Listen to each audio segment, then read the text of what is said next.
Hello, hello, hello. This is your boy Iron Boxing coming through with this my 40th live. Um, we have a bunch of topics to get into today. First and foremost, God bless you all. I hope you're all having a great day, afternoon, evening, whatever the case may be. Um, okay, so like I say, we're gonna talk about the UFC coming up on Saturday, UFC 322. We're gonna talk about definitely gonna talk about Chris Eubank Jr. versus Conor Ben 2. I'm not gonna break that down today, but I'm going to talk about it. Okay. Um, let's see, 1 second. As always, we will start with the Lord's Prayer. In the name of the Father, Son, and Holy Spirit. Our Father, who art in heaven, hallowed be thy name. Thy kingdom come, thy will be done on earth as it is in heaven. Give us this day our daily bread, and forgive us our trespasses, as we forgive those who trespass against us. And lead us not into temptation, but deliver us from evil. For thine is the kingdom, and the power, and the glory forever and ever. Amen. In the name of the Father, Son, and Holy Spirit. Thank you, God, for everything, always. All right. So, what should we start talking about today? Because, what should Errol Spence do? Right? It seems, I hate to say I told you so, but it seems that Virgil Ortiz wants to fight Errol Spence Jr. Okay? He said that is his dream fight, right? Um, so that he literally said, if I had to pick, I would pick Errol Spence. And this is after that whole thing with John Stennis in the ring, that exchange, which was awesome, by the way. I was happy as a clam. I was like, ain't no way this ain't happening.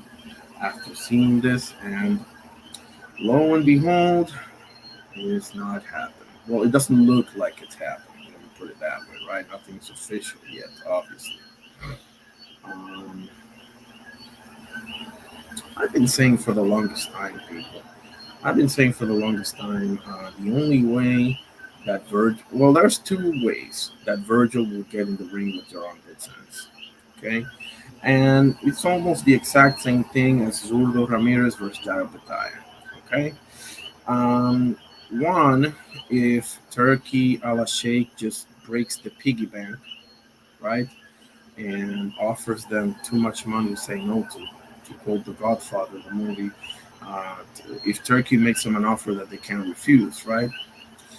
And the other one is if Boots Ennis, either loses or shows some serious chink in his armor, right? They're looking to see more. They're looking to see. Um, they're looking to convince themselves that they have a shot at this, right? Because sure as you're born, they don't. At least not as of now. I understand everyone is saying Virgil is the next big thing after you know 2 nights ago. Obviously, I was impressed. I called the fight, so I was impressed. I was more disappointed at Lubin than I was impressed at Virgil. Now I was impressed, obviously. How can you not be, right? Virgil went in there and did his thing. He basically took what Lubin gave him, which was a lot, right? Needless to say. So that's my takeaway, right? Um, Lubin, for whatever reason, decided that staying in the ropes was the best way to go. For whatever reason that might be. So yeah, I mean this is what you get, right? This is what you get. You get a thorough, clean ass whooping. Um, Beautiful, specifically when he peeled the guard at the end to just wham him with that right cross and basically end it right there. Lubin was out on his feet, needless to say. So, um, yeah, that's all she wrote. I mean, I don't know if Lubin should fight again. Everybody's saying he should retire. I don't disagree. How could you, right? I think he can still get a few paydays. Payday, you want your payday? Yes, he wants his payday. But man, I don't know. Lubin, we'll see what happens, bro. But Virgil, after that amazing performance, okay, let's call it what it is. I'm not a big fan, but it is what it is. It is an amazing performance. If you want to put it on Lubin, go ahead and put it on Lubin. He did what he had to do. After that whole thing, then he literally said when Chris Mannix was there, he said, "Boots, come over, come here." Like he called him to him. Obviously, yes, we all understand that Boots was going there, Eddie was going with him, this and that. Okay, whatever. Um, they're in the ring, they're exchanging. Boots is telling him, it's that time. Let's get it. They're going to a back and forth, this and that. So I'm thinking, as probably 99.9% of the people watching are thinking, that's the fight to make. And then, of course, they ask him after, once the smoke clears and the dust settles and you're thinking with a clear head, all adrenaline aside, you come to your senses and you're like, yeah, give me Errol Spence. Which is ironic because Errol Spence was there, right? Errol Spence was there. He even greeted him before the fight. I saw him, when they're showing the fight that's coming before yours, and they're showing you on backstage, on the locker room or whatever, on the dressing room, whatever they call it. And Errol Spence went there and just greeted. As a lot of fighters do. They go ahead and greet the fighters right before the fights, and and they were very, friendly and whatever. I don't know that they had beef before, so it's perfectly fine. But listen, they have many ways to dodge this fight, guys. They have many ways to dodge this fight, and I'll get into this later. But let's first address what should Errol Spence do? The man on the screen right there, Errol Spence Jr., aka the Truth. Um, Absolutely amazing career. Okay, in my opinion, it is a Hall of Fame career. Okay, that's my opinion. People can disagree. I think he did enough. He lost to Terence Crawford. Yes, he beat Danny Garcia. He beat Sean Porter.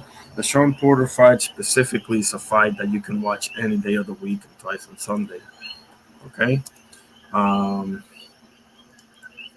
and he cleaned Leonard Bundu. He cleaned Chris Algieri. I mean, you name it, right? Um, but let's see, 28-1 with 22 KOs. Okay. Oh, I forgot about Ugas. Yeah, he beat Jordanis Ugas. I forgot about Mikey too. Can you believe that? He beat Mikey Garcia. He beat Kell Brook when Kell Brook was in his prime, worth noting. Okay. He beat Lamont Peterson, Carlos Ocampo. Solid. Chris Van Heerden is a solid win as well. Phil LaGreco as well. So yeah, I mean, he's got a solid resume. Um, Do I think he's a Hall of Famer? The answer is yes. The answer is yes. Um, but let's get to the issue at hand. What should he do in his return? Should he, if he does return, right? I don't think it's official that he'll return. I think he said he wants to. So hopefully, let's just say that the answer is a yes, right? Let's just have some fun here. So, should he fight Virgil Ortiz Jr. straight up? Listen, it's gonna be a hard paycheck to say no to, so he probably gonna have to say yes to that. Um, I prefer that he not. I prefer that he doesn't do it. Personally, um, it's just too much time away. You know, it's too much time away from the ring. Um, I don't know. Could he make it interesting? Yeah, I think he's beaten styles that are similar to Virgil. You know, I think so. Um, let's see. Mikey Garcia. Kelbrick is different. Mikey Garcia is kind of different. Danny Garcia. It's like, yeah, Danny Garcia, Sean Porter, Lamar Pearson, Jordan Zudras. Yeah, I wouldn't do the Virgil fight straight up, personally. The paycheck's gonna be there. He's gonna say yes to it. I mean, that's just it is what it is, right? But in a perfect world, I would prefer you just get your hand raised first to get somebody like. Let's look through the rankings, shall we? Um, I don't like Ismail Nadrimov. I don't like that fight for him. I don't like Brandon Adams either. Um, I like Charles Conwell. I like Jorge Garcia Perez as well. I like. I had another name. Where's it at? Yeah, I don't remember that. What was the other one? Sergey Boachuk. Why not do Sergey Boachuk? Go ahead and fight Sergey Boachuk. And, it's a common opponent. He gave Virgil all he could handle, you know. So it's two options for me. It's either Sergey Boachuk or Jermel Charlo, right? Now, which one makes more sense? Boachuk's coming off of a loss to Brandon Adams, right? So Jermel Charlo is coming back from all that inactivity. They're basically in the same stage. Now, the problem with that fight, and that fight would actually sell a lot, in my opinion. The Charlo fight would sell a whole hell of a lot more than the Boachuk fight would, in my opinion. You know, um, it's either or. You can pretty much flip a coin. Boachuk makes more sense for the Virgil purposes, but Charlo makes more sense from the business standpoint. You know, um,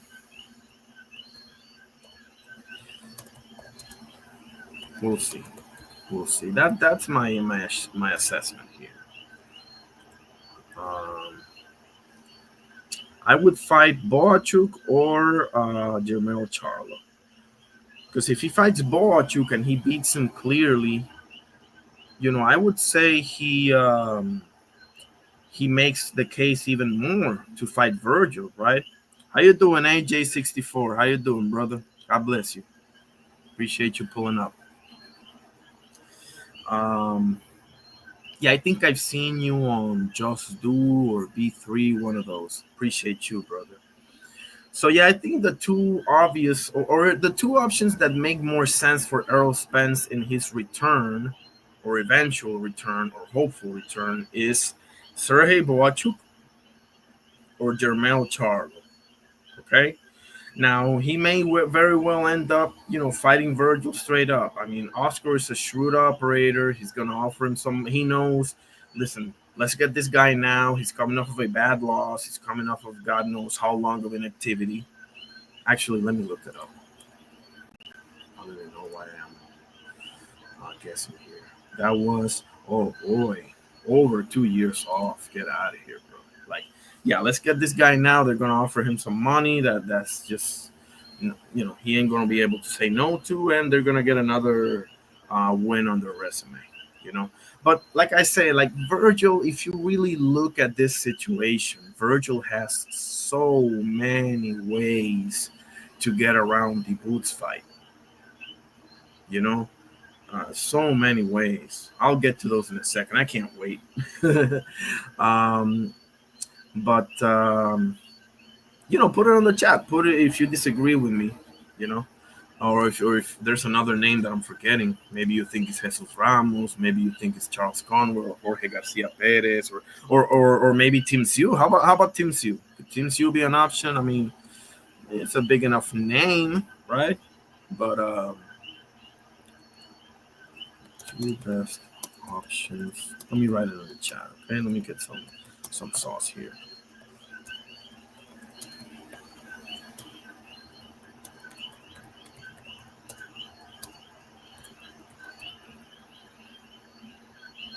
This is my opinion. Okay, so Virgil is not going to fight Boots Ennis, fellas. Virgil is not going to fight Boots Ennis. That fight is not happening. And Zurdo Ramirez versus Jao Petai, I would be shocked if it happens. Now, let's stay on Virgil and Boots for a second, shall we? Um, the the bad thing about it is that it's clearly the biggest fight in the division. Listen, you can make a case for Virgil versus Sander. I think it will be 10 times bigger in about 2 years than it is now. But, you can make a strong case for Virgil versus Sanders Sayas, okay? You got the Mexico versus Puerto Rico. Both are young, both are undefeated, et cetera, et cetera, et cetera, et cetera. You can make a strong case for Virgil and Xander. I don't think it's bigger than Virgil and Boots. Definitely not right now, okay? Those of us who know boxing know Xander ain't there yet, okay? Um, There's also a case to be made for Virgil versus Fundora. There's a case to be made, but Virgil never says Fundora's name. I've never heard him say Fundora's name. So, which is ironic because it's the guy holding the belt that you're entering off, right? The WBC, the green one, right? The one on Errol's right shoulder there. So, uh, I think Virgil is gonna end up fighting Errol Spence next. It sucks because I don't think it's fair to Errol Spence. But on the flip side, you have said before that no tune-ups, right, or something along those lines. So, man, talk about your words coming back to bite you in your backside, huh? But I do think Errol should get. Boachu makes all the sense in the world, man. He gave Virgil, as far as I'm concerned, he beat Virgil, but whatever. But he gave Virgil all he could handle. So if you go in there and you get a win or a clearer win against Boachuk, I mean, the stage is set, bro. That's it. Look at this guy, the guy that gave you those knockdowns, and you had to go. Well, both of them had to go straight to the hospital after the fight. Fight of the year candidate, or I think they won it. I'm not sure. Um, all of that. Look at what I did to him. And that's what I'm gonna. The stage is set basically with a Boachu fight, with a Jermel Charlo fight. It makes all the sense in the world from the business standpoint, but I mean, I will watch it. It's a great fight. I'll watch either. I don't care. But yeah, that's what I think. Option one, Boachuk. Option two, Jermel Charlo. Option three, probably Tim Su. Um. Okay, now let's talk about Virgil Ortiz Jr. Shall we? Um. After that whole thing with Butsanis, then he goes out there. He says, my dream fight is Errol Spence. This is blah blah blah blah blah. Got it. And okay, so I have several problems with this. Number one, you just saw him before your fight. Now that's before the fight. You don't know what's going to happen in the fight. I get it, but then you called out Boots Ellis. Now Errol's there, and you know Errol's there because you met with him before the fight, so you know Errol Spence is there. Okay, so were you doing this for the cloud? Because everybody, their mommy and their puppy, know that what the people want to see is Boots versus Virgil. That's what the people want to see, end the story. Okay. So especially since every other champion has something going on. Sander and Abbas Barao are going to unify. Freaking Bakram Murtazaliev is going to fight Josh Kelly over in the UK. And Fundora is going to fight, I think is still fighting Keith Thurman, right? They postponed that thing because of his hand injury or whatever. So everybody's got something going on. And yeah, and Virgil and Boost, they both just fought. So, okay. What are we doing here? And more importantly, what do you do if you're Boots Ennis? Let's say that the fight happens. Let's say that Virgil versus Errol Spence Jr. is official, right? What do you do if you're Boots Ennis? I think you either go to Fundora versus Thurman winner, or you go through Bakram versus Josh Kelly winner. Now, obviously, from the business standpoint, and sadly, the one that makes more sense is whoever wins Fundora or Thurman, right?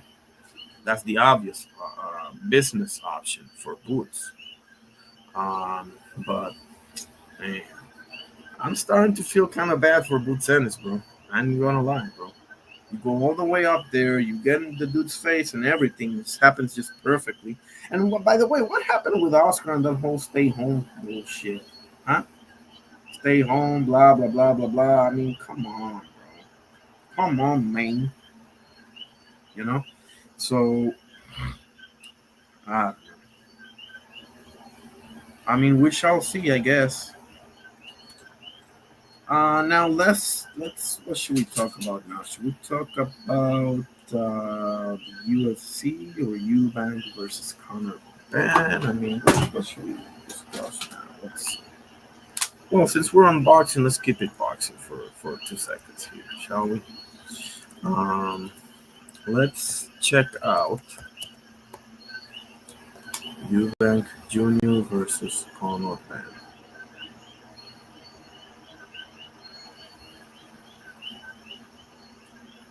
Now, obviously, um, let me see. Face off. Yep, face off. I mean, I don't know. Should I play it?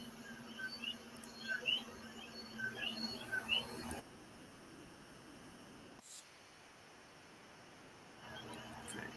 Yeah, then the face off there. Just a sec. I don't want to get shut down or anything. Okay, so I'll just say this, right?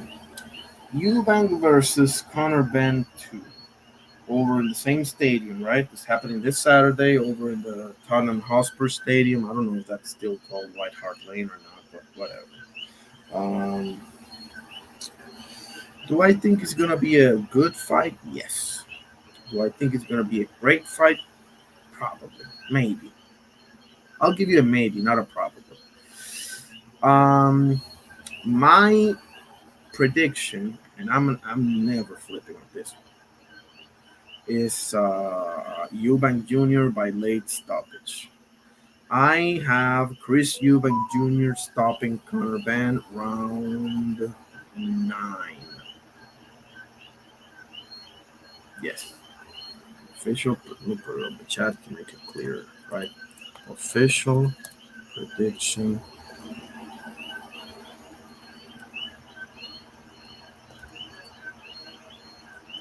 Eubank Jr. late stoppage. Round 9. There it is. Okay, there it is. I think training with Brian McIntyre, aka Bomac, Bud Crawford's trainer, Keyshawn Davis, the trainer. I think that's gonna make. I think that's gonna make a lot of difference. A lot of difference. Obviously, Chris Eubank Jr. is, I believe, in the middle of a legal issue with the boys over at Matchroom because he said what he said about the ambulance being stopped and this and that.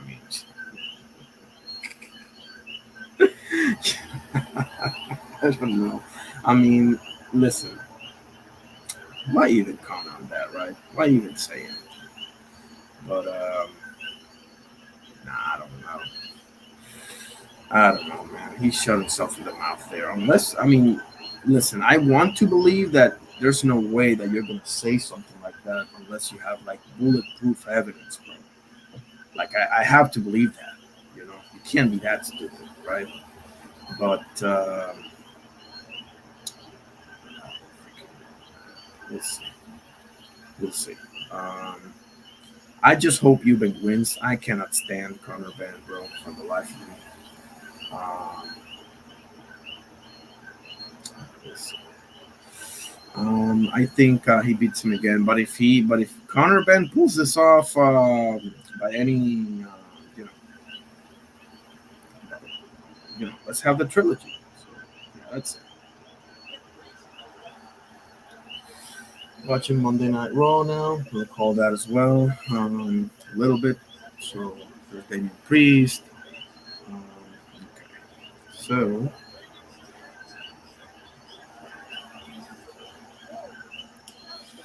what else we got? Oh, the UFC. Yeah, let's get to the UFC, shall we? Um,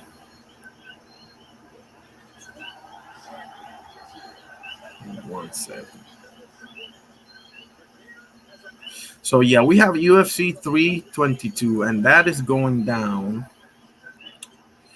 in. Give me a second. Is it in Abu Dhabi? I think it's in Abu Dhabi. Let's see.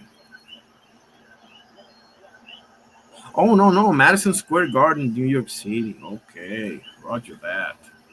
Okay. Yeah, I'm sorry. The one in Abu Dhabi was the Tomasco one. Yeah. So we have Jack Della Magdalena versus Islam Makhachev for the UFC. Um, uh, what is welterweight title, right? Then we have a co-main event with a lot of sauce in the women's flyweight with Valentina Shevchenko, my female goat in MMA, personally, versus Zhang Weili, who's a close third. I got Valentina, I have Amanda close second, and I have Zhang Weili third. Rose Namajunas and Holly Holm can battle it out for 4 and 5. Um, so first of all, there's a great fight. Okay, let me get through the main card first. I'm sorry. Then we have on the welterweights, on men welterweights again, we got Sean Brady, only lost to Belal Muhammad, okay, versus Michael Morales, who's undefeated. And then again on the welterweights, we have Leon Edwards, okay, returning, former champion, the headshot, Kamaru Usman, the whole thing, versus Carlos Prates, okay. And we have one of my favorite fighters, Benil Dariush, versus Benoit Saint Denis, and I do like me some Benoit Saint Denis as well. That's over at the lightweight division. Okay. Um, Actually, give me a second. Let me get through the whole thing because this numbered events, bro, they will have firefights even in the prelims or yeah, there it is. Let's look at the prelims. We have Bo Nickel there versus Rodolfo Vieira. Oh boy, Rodolfo Vieira, is that the Rodolfo Vieira? The Brazilian Jiu Jitsu world champion and stuff like that. There's Triple H talking in the middle of the ring. That ring with a filled with sponsors, bro. I don't like that bullshit, but whatever. So we got Bo Nickel versus Rodolfo Vieira. That's over in the middleweight division, okay? We have Roman Kopilov, who's pretty good, versus Gregory Rodriguez, middleweights as well. And we have women's flyweight bout. This is a good one also. Erin Blanchfield versus Tracy Cortez. And we have over at bantamweight, we have Malcolm Wellmaker versus Cody Hayden. And then the early prelims, we have on the middleweights, we have Kyle Dawkins versus Gerald Meerschaert. Wow, what about Gerald Meerschaert, bro? The Road Warrior, huh? Grizzled veteran. We have on the men's featherweight, we have Pat Sabatini versus Chepe Mariscal. And over on the women's, I think strawweight, right? We have Angela Hill. Speaking about grizzled veterans, huh? Versus Fatima Klein. And the first fight is middleweight men Bison Sussukaev versus Eric McConaughey. All right, so first of all, obviously I'm rooting for my boy. Okay, let me get some of the prelim fights. I have Erin Blanchfield over Tracy Cortez. I have Roman Kopilov over Gregory Rodriguez. Bo Nickel versus Rodolfo Vieira. That's a tough one, man. That's going to be a grappling match. Or whoever can strike the best. I'm going to say Bo Nickel. So in the main card, this is interesting, guys. First fight of the night. Two fighters that I like. I like Benil Dariush a little bit more. I do think Benoit Saint Denis is a little better striker, but Benil Dariush, I believe, has a better ground game. They're very close, fellas. I got Benil Dariush on that one. Leon Edwards versus Carlos Prates. Okay, this is interesting. I'm going with Leon Edwards. Yeah. Then we have Sean Brady versus Michael Morales. I'm gonna get Sean Brady on that one. Yeah. Now, oh boy, here's where it comes interesting, right? Because Valentina Shevchenko versus Zhang Weili. Now, Valentina, I believe she's the best striker in female MMA history. I believe so. Sangwei Lee is no slouch in the striking department. Obviously, I saw the Rose Namajunas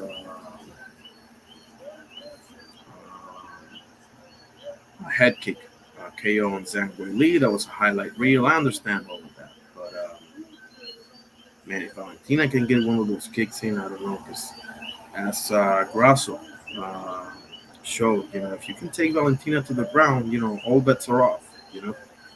So yeah, I got Valentina second round stoppage on that one. It's a 5-round fight, man. Let me put the brakes here. I'm gonna say fourth round stoppage. Okay, fourth round stoppage for Valentina Shevchenko, and the main event of the evening. Oh boy,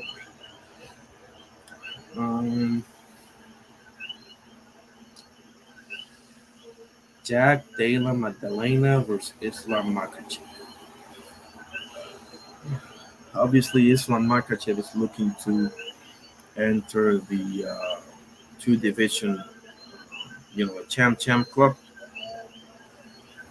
We got BJ Penn, we got Randy Couture, we got Conor McGregor, we got uh,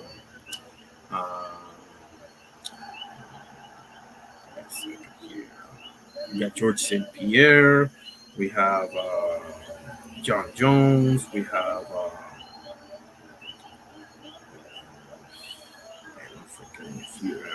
Ilya Topuria, of course. We have I'm forgetting a few. Is Frankie Edgar one of those? I don't know. I don't know. He was a lightweight champion. Um, we'll see.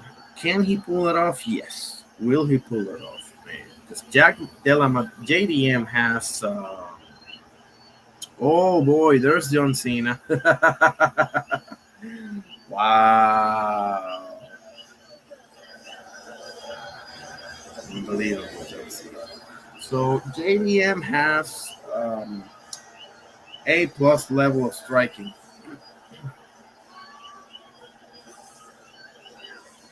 The question is, can Islam, because Islam ain't no slouch whatsoever in the striking department, fellas, but can Islam impose his wrestling on him? Because I'll tell you something, if JDM, I'm sure he is, okay, he should be training with Craig Jones, okay? Craig Jones has the kryptonite to the Dagestani wrestling, you know? Wow, the last time is now. Wow, John Cena. So, the question of this fight, in my opinion, is can Islam impose his wrestling on him? Because on that second Volt fight, man, not so much, right? So,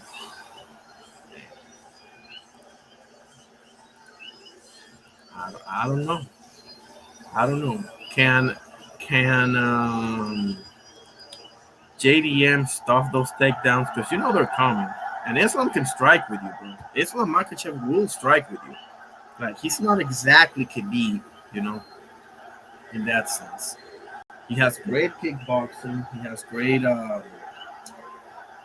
timing on those takedown attempts. I mean, man, but JDM got a clean striking, man. JDM can actually pull this off, man. This is a hard one to call. I think it's gonna be a great fight. I think I wouldn't be shocked if he goes the full 5 rounds. I wouldn't be shocked at all.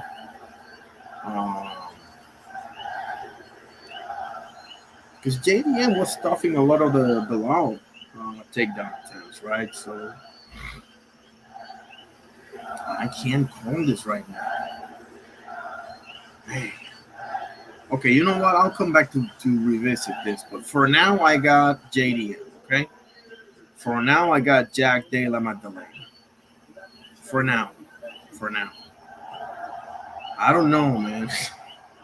I do not know. But for now, I got JDM pulling it off. Because I think training with Craig Jones is going to make all the difference in the world. Man, this is tough. This is tough.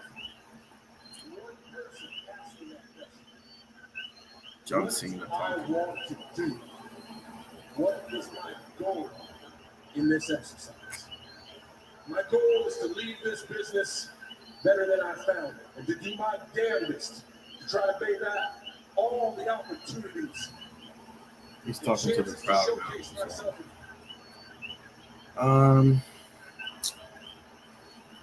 I don't know. Yeah, I'm gonna stick with it.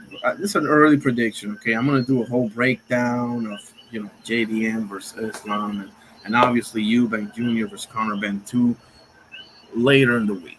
Okay, I'm gonna do that later in the week, but I don't know. I cannot lie. This is a very close one to call, fellas. Very close one to call.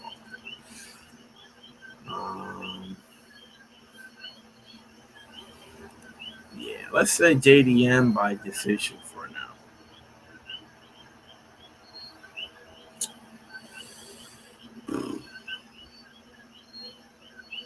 EUBANK Jr. versus Conor Benn. I mean, Conor Benn. Let's look at the resume, shall we? Let's have some fun here, okay? Conor Benn. Because, bro, seriously, like, actually, give me a second, because I gotta show you guys this.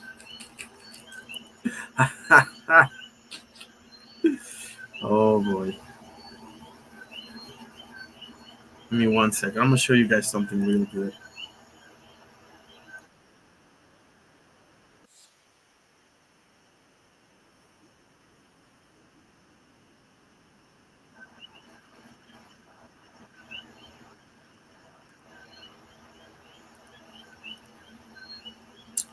This was all-time great by Ben Shalom. I have to play you guys this. Let me put the banner of the no copyright infringement and everything. Let me cover my backside, right? But there it is, the disclaimer picture and everything else, right? This was a dagger by Ben Shalom. I mean, this was a dagger. All credit goes to. I'm not monetized. This is just educational purposes only. Okay. All credit goes to the name of the channel, which I believe is Boxing Plus or something like that. Okay. Here it is. Yeah, this all credit goes to Boxing Plus Hub. Okay. Listen. You understand? Ben, he didn't miss the rehydration clause. He missed his 160 weight. Why are you even up here, bro? I don't even know why you're up here. Connor. No, but I genuinely don't know why you're sitting up here. What are you famous for? I don't know why you're sitting up here. It ain't about that, bro. I don't know why what are you famous for? Ben.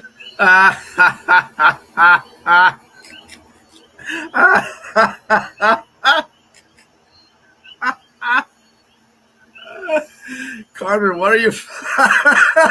Let me put it again.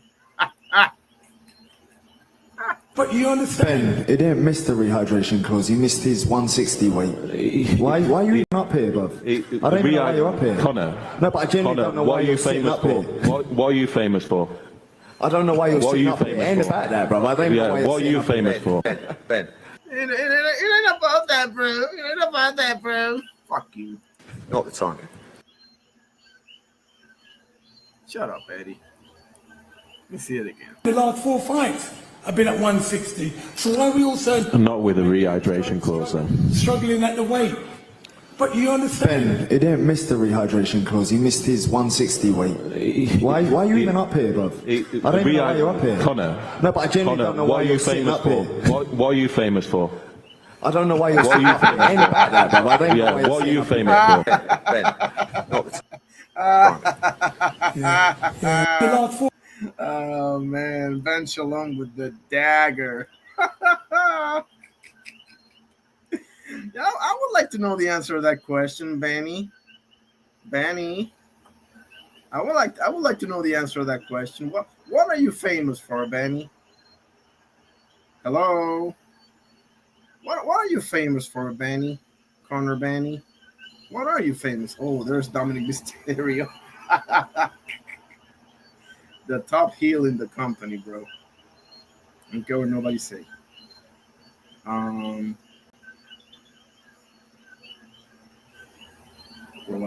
so yeah, there it is. So I became a fan of Ben Shalom on the spot, just for that, just for that.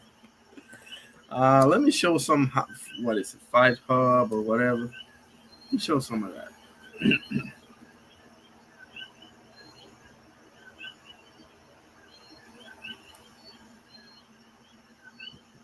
Fight Hub TV. Let me show some boxing content. Okay, I'm gonna try to do more of this. Okay.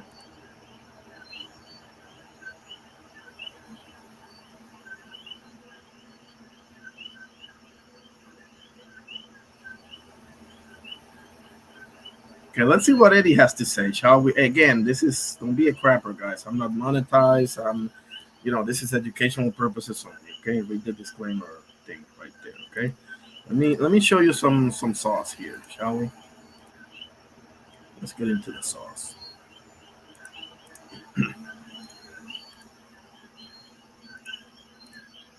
Okay.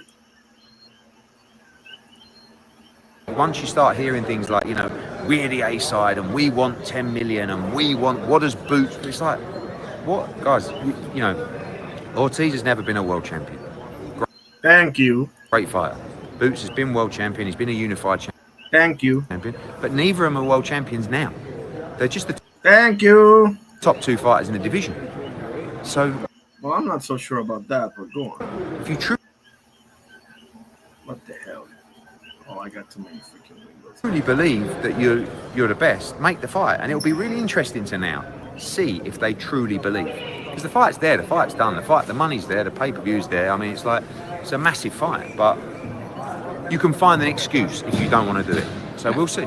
Thank you. Preach, Eddie, preach. And obviously we saw the fighter. I can't even believe I'm saying this, but preach, Eddie, preach. Face off, and we know you want the fight. The fighters clearly want the fight. And you mentioned the $10 million mark by Rick Meridian, I believe his name is, the manager of Virgil Ortiz. Do you see it as an obstacle? I mean, is it a real obstacle? If you come out with things, look, if the fight delivers and it does really well, the fighter's going to make a load of money. They're going to make a load of money anyway.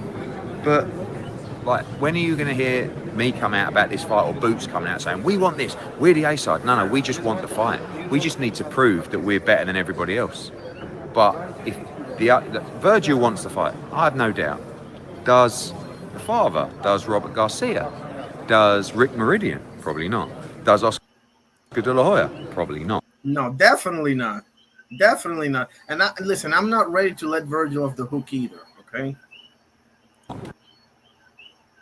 Bro, how much more clearer can you get? How much more clearer can Albuga in the house? How you doing, my brother? God bless you, sir. Welcome. It's a pleasure to have you. I mean, how much clearer can we get here? Now, is it Virgil the one that... Listen, man, you're the fighter. You can put your foot down and say, listen, everybody, I want this guy. End the story. You can do that, but instead of saying, my dream fight is Errol Spence, and if I got to pick, I'll pick Errol Spence, then get the F out of here, bro. You're both in your prime. You're both undefeated. You're both popular as hell. Like, come on, bro. Stop marketing yourself as if you're this undisputed guy or whatever the case may be. And I said it before, and I'm going to get into this right now. Virgil has a million ways to dodge the Boots fight. He has a million ways. First of all, he's going to piggyback on, you just got here, right? Which is kind of true. You just got here. You had one fight in the division, right? I had 5. Okay, whatever. He can piggyback on, I'm an interim champion and you're not.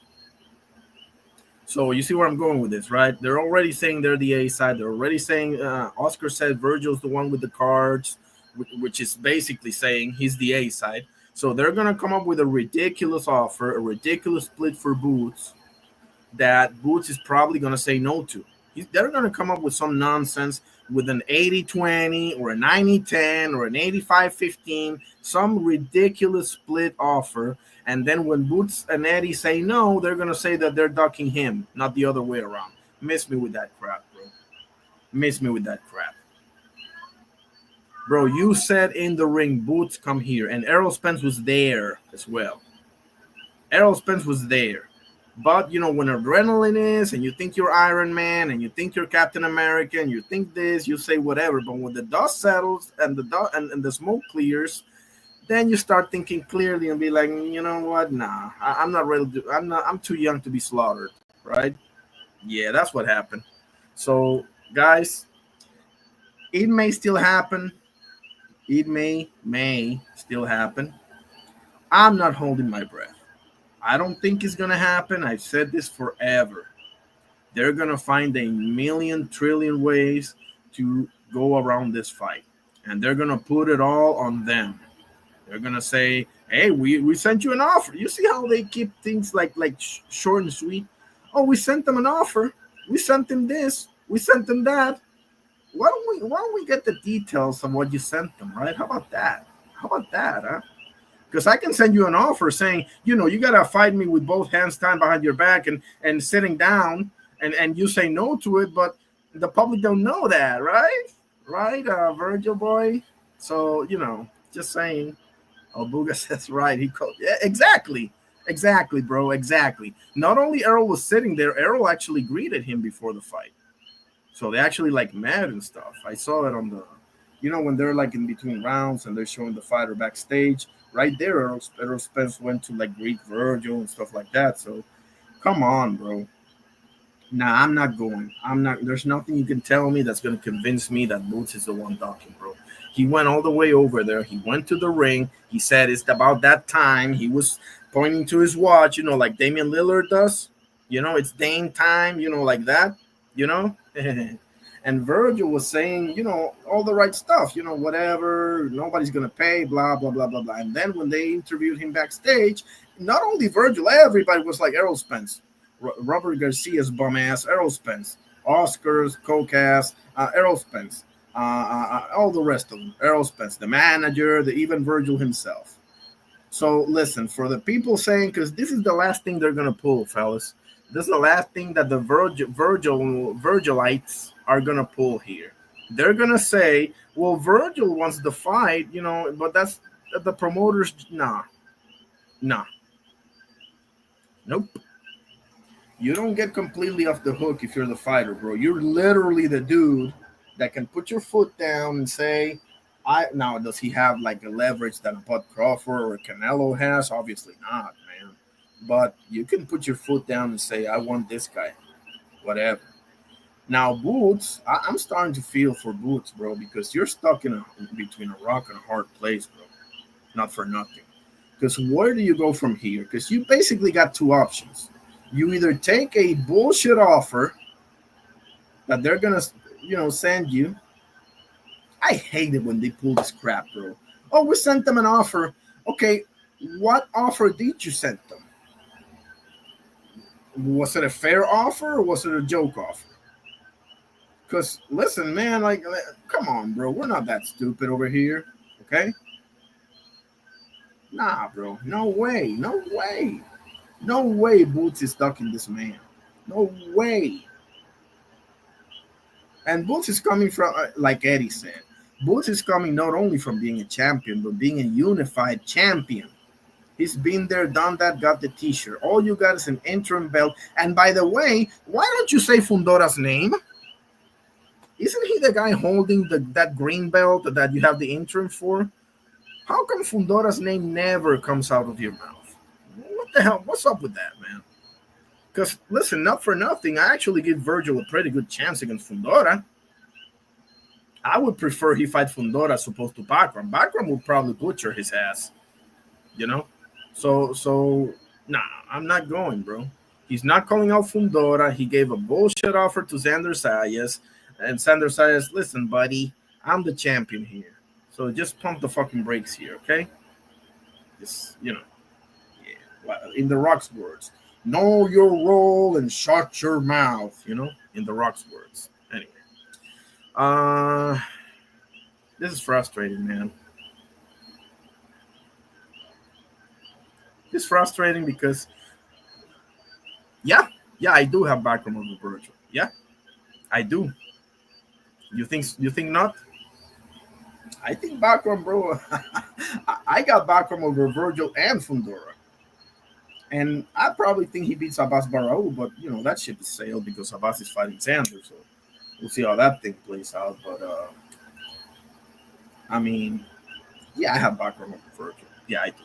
If they fight, they're not gonna fight because Virgil is too much of a chicken to fight for the IBF belt. There's a 10-pound rehydration clause. Oh boy, I can't. Whatever. You see this guy, you see his left hook, you know what's gonna happen. That's the bottom line, homie. Virgil ain't that different to Tim Sue. He's not that different. He's a little better, but at 54, I mean, I can rock with that right now because Sanders not a finished product, and but I would say that number 2 right now is Bakram, in my opinion. He just nobody wants to fight him, bro. What is he supposed to do? Like he's been dying to prove it, but nobody wants to fight the man. So I mean, it's fucked up. Virgil. Let's see. Yeah, I put Virgil over Fundora and over Abbas Barao. I would give you that much. Xander, I would say, yeah, I'll probably put Virgil slightly over Xander, but not by too much, bro. I think Xander's the truth. He's just not there yet.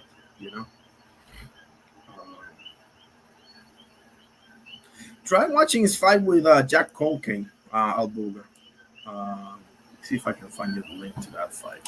Because on that fight, Bakram was in Ramadan. Now, obviously, that's not Jack Colkane's fault. Obviously, we're going to the ring, man, whatever. But let's see if I can get you there. I think it's in the Russian channel. I saw it about a couple of minutes ago. Jack Colkane, chump, bro. Not for nothing. Where is the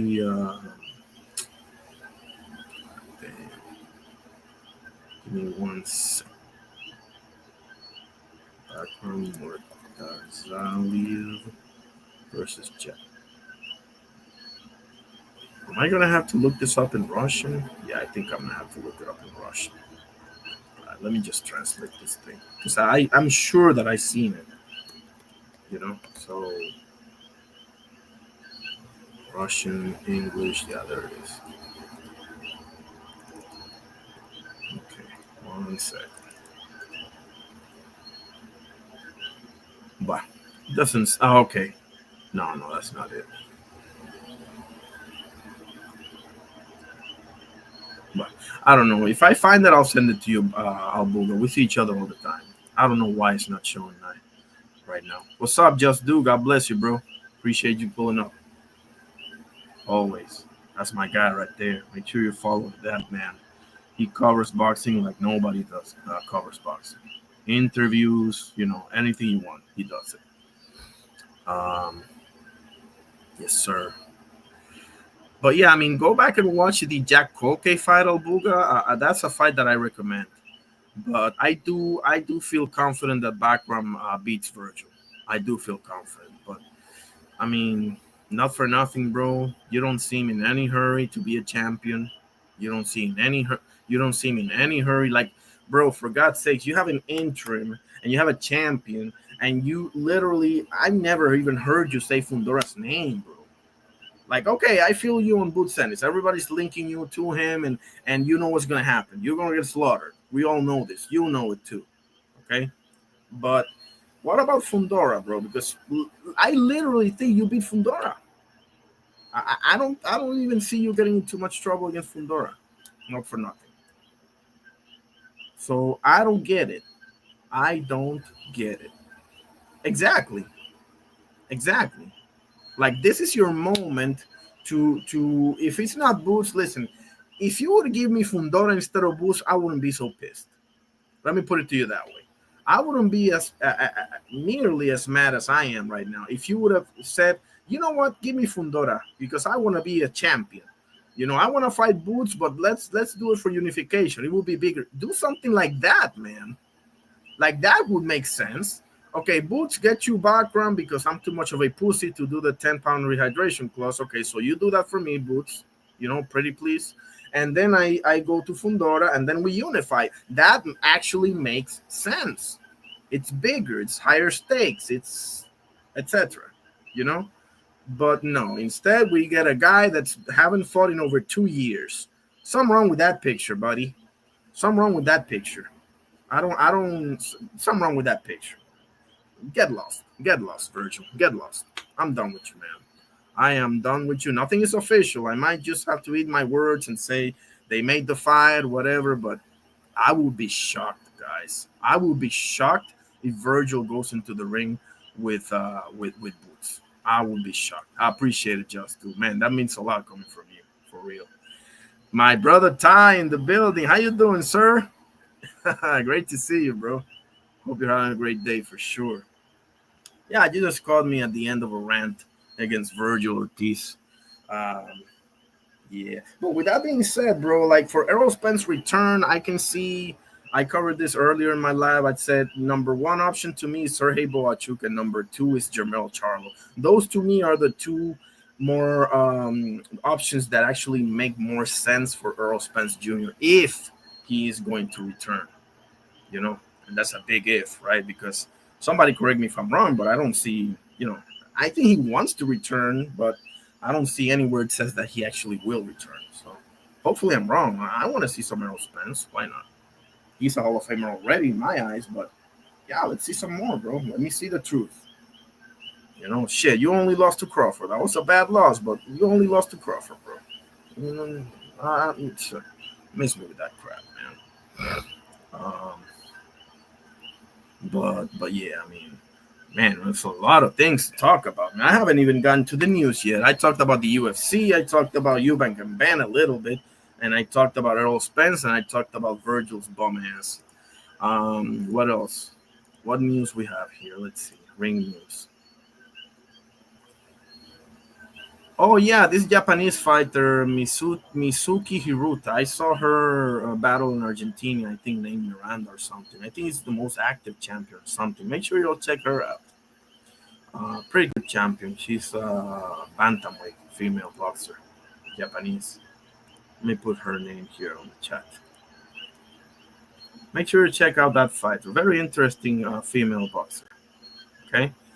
Ty, as you know, and everybody here know, anybody can pull up at any time. The link is pinned. Okay, you can chop it up about any. We got so many topics, bro. Like golly. Okay, this is interesting. Jermall Charlo and Caleb Plant grudge match being discussed for 2026. You see, now we're talking. Okay, now we are talking. Virgil, I said bum ass just like, yeah, I got a little bit carried away with the word bum ass. I don't. Yeah, let's say they're a little Mickey to put it diplomatic, right? Right, Ty? Let's be diplomatic and say they're a little Mickey. I mean, he did say, he might dream fighters Errol Spence. He did say that. So I don't know. I'm not ready to let him off the hook, but I shouldn't have said the B the B word. That was I got a little carried away there. I ain't gonna lie. Appreciate you checking me, bro. Jermall Charlo, Caleb Plant grudge match. Yes, sir. Let's have it. Who cares if Plant just lost, bro? Let's have it. Charlo and Plant fought in. Yeah, we know this. He was upset by Resendez, and Charlo did his thing against Thomas Lamana, aka Cornflake. Among the most recognizable names in the sport. Yes, they are. They engage in an altercation. Yeah, with the slap heard around the world and this and that. That's the fight that will sell, bro. Oh my goodness. The build-up alone is gonna be worth the price of admission.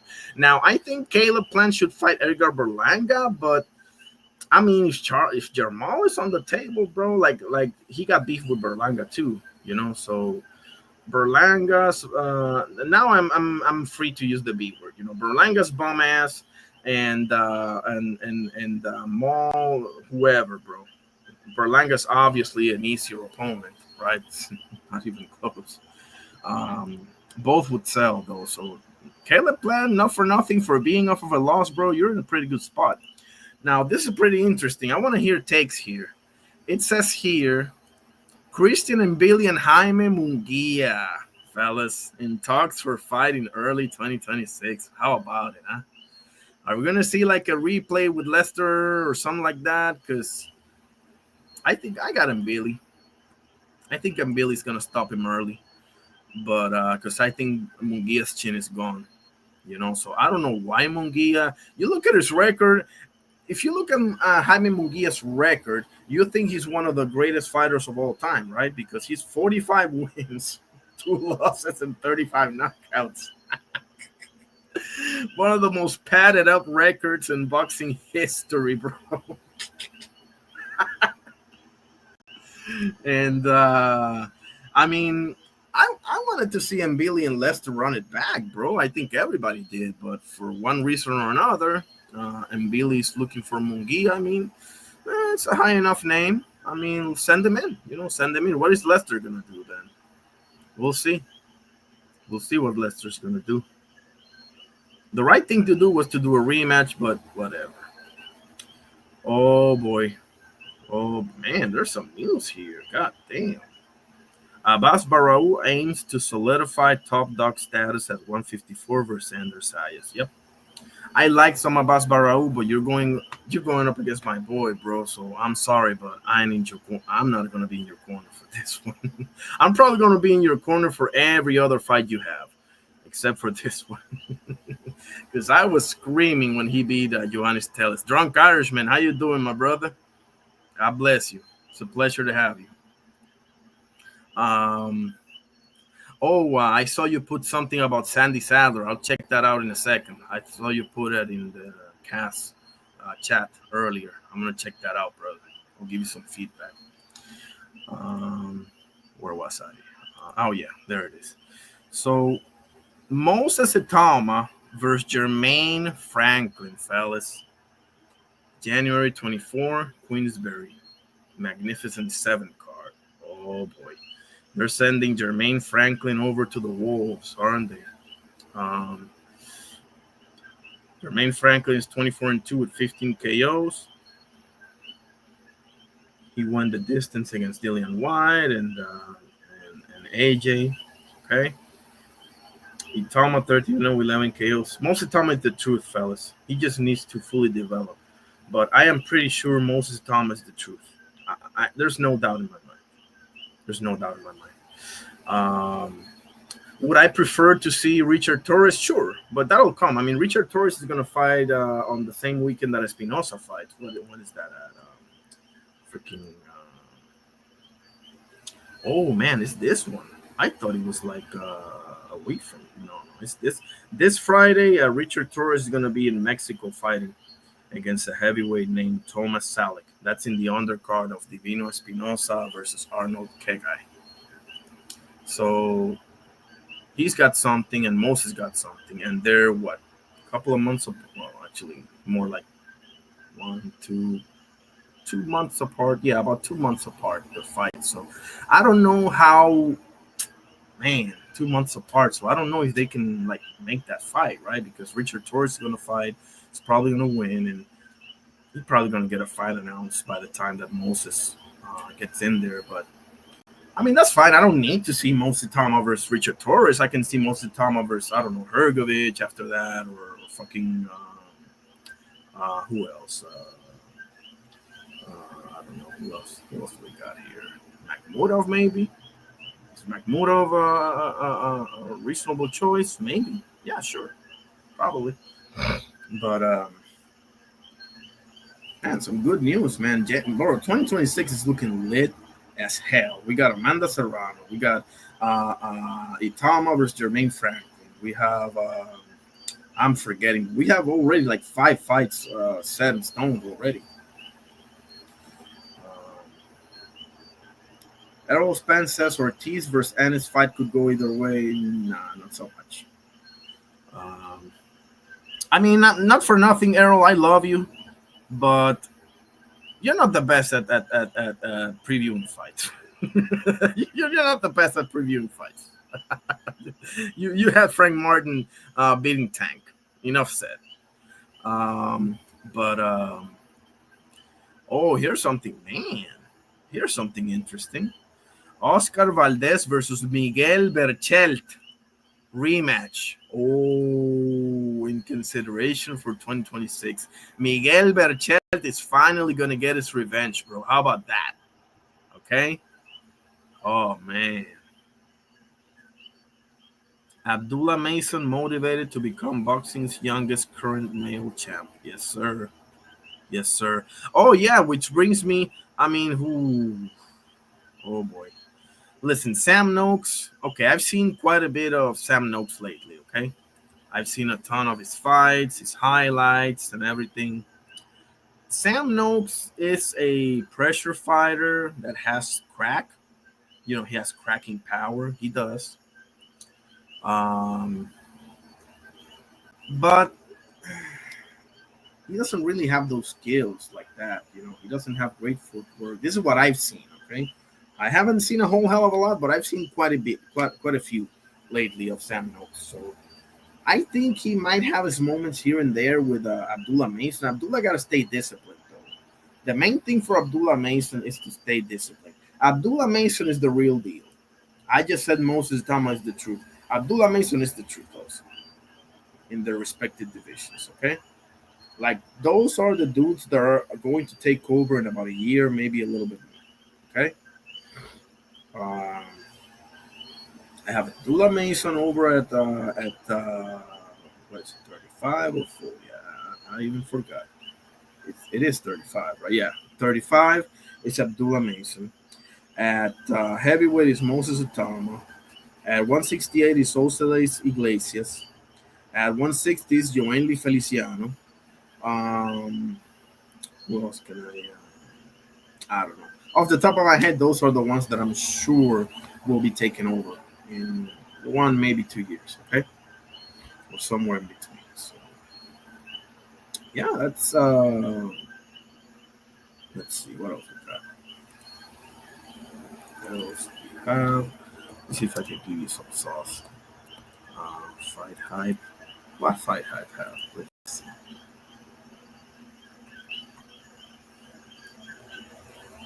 Yeah, they had the full kickoff press conference between my boy Subriel Matias versus Dalton Smith. Let's listen to this idiot. Let's listen to this idiot right here. Let me put the disclaimer, okay? I'm not monetized. Educational purposes only, okay? Look at the banner, the whole thing. Let's see what this bozo. I love the clapback Thursdays. I know he's entertaining as holy hell when he wants to be. But now, right here, not so much. I'm actually skeptical now. I'm actually skeptical because, and I told Eddie and Boots, do not come and watch Virgil live because you're going to be afraid of what you see.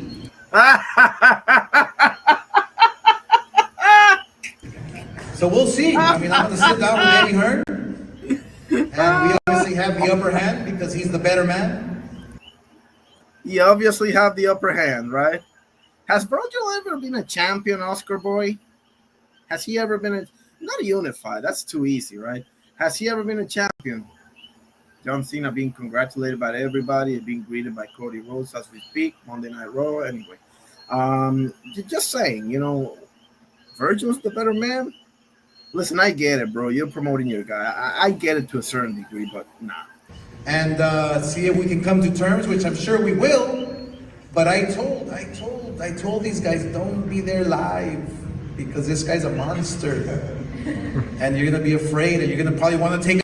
This guy's a monster. Have you seen Boots fight, bro? Another tune-up fight, but hopefully that's not the case. No, that was actually your boy. Your boy took 2 tune-up fights in 154. Lawson and Dulorme.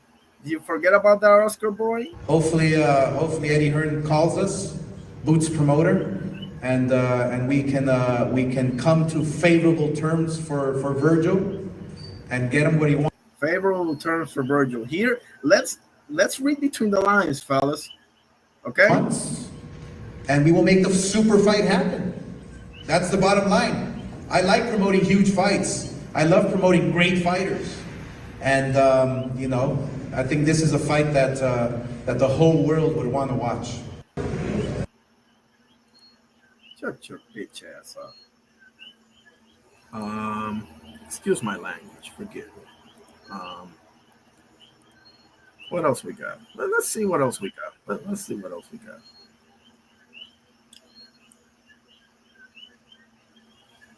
Virgil calling out both. Man, are you sure he didn't call out Jaya Pataya or Usyk as well? I mean,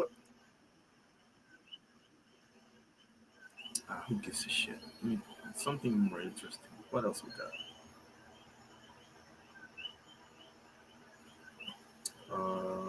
Where's the? Oh, that was. I'm sorry. That was Fight Hub. I'm sorry. I'm over here at Fight Hub and I can't find the freaking.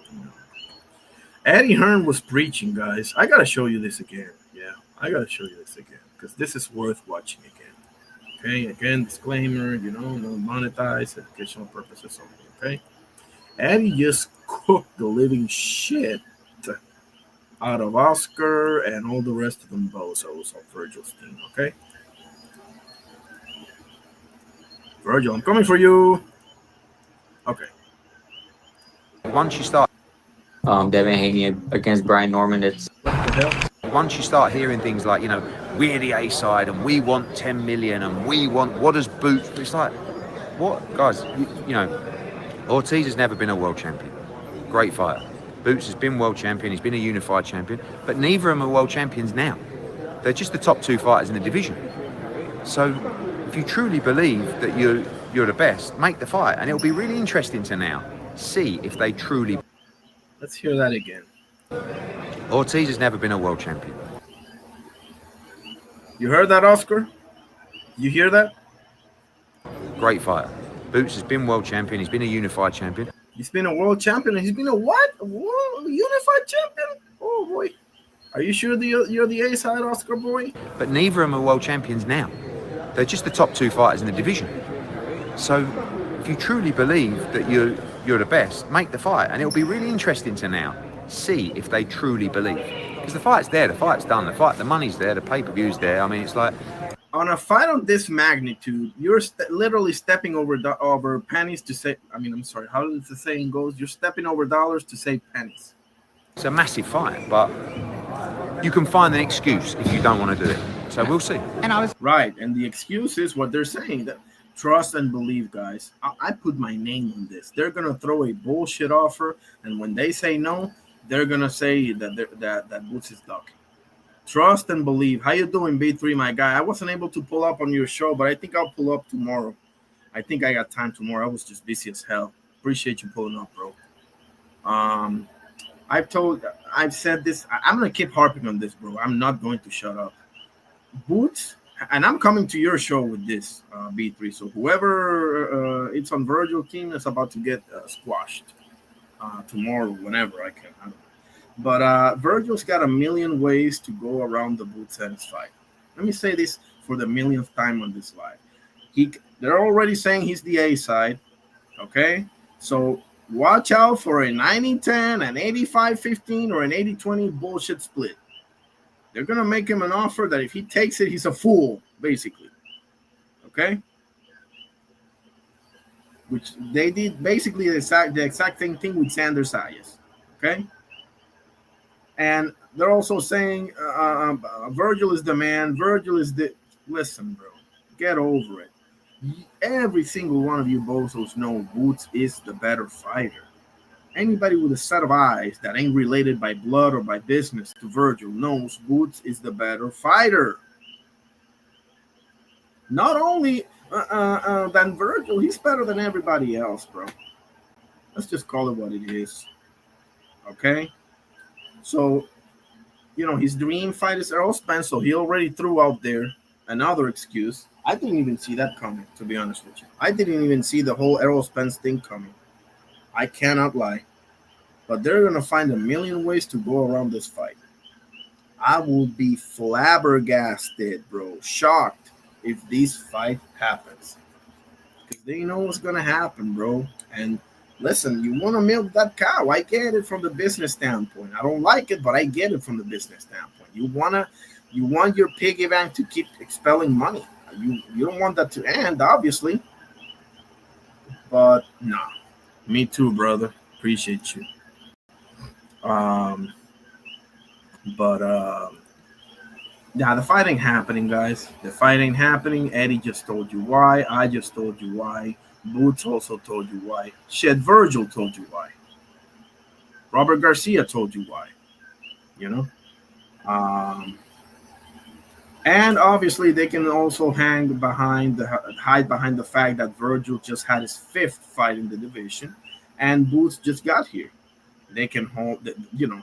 Oh, what did they say also that he was ranked what eighth? Is that can't be true? Let's look at the WBC rankings at 54.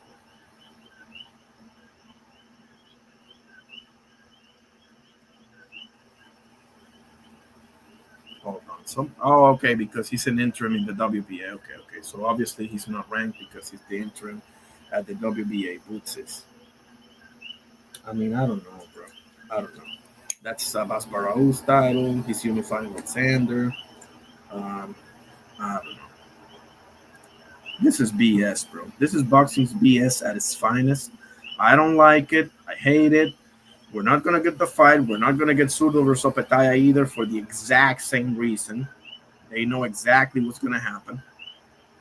Okay, and in Zurdo it's actually even worse because Zurdo got two belts.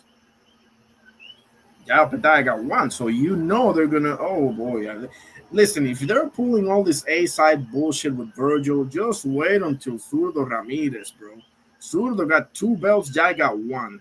They're gonna come up with a 95-5 split for Jaya Petaya.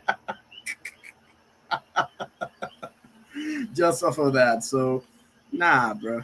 I mean, you're gonna have to do something else. Boots is gonna have to either fight, whoever wins of Abbas and Sander or Fundora or Bakram. He's gonna have to get a belt, and then we'll see what happens, bro. And if he gets too saucy, Virgil's gonna take his ass over 160.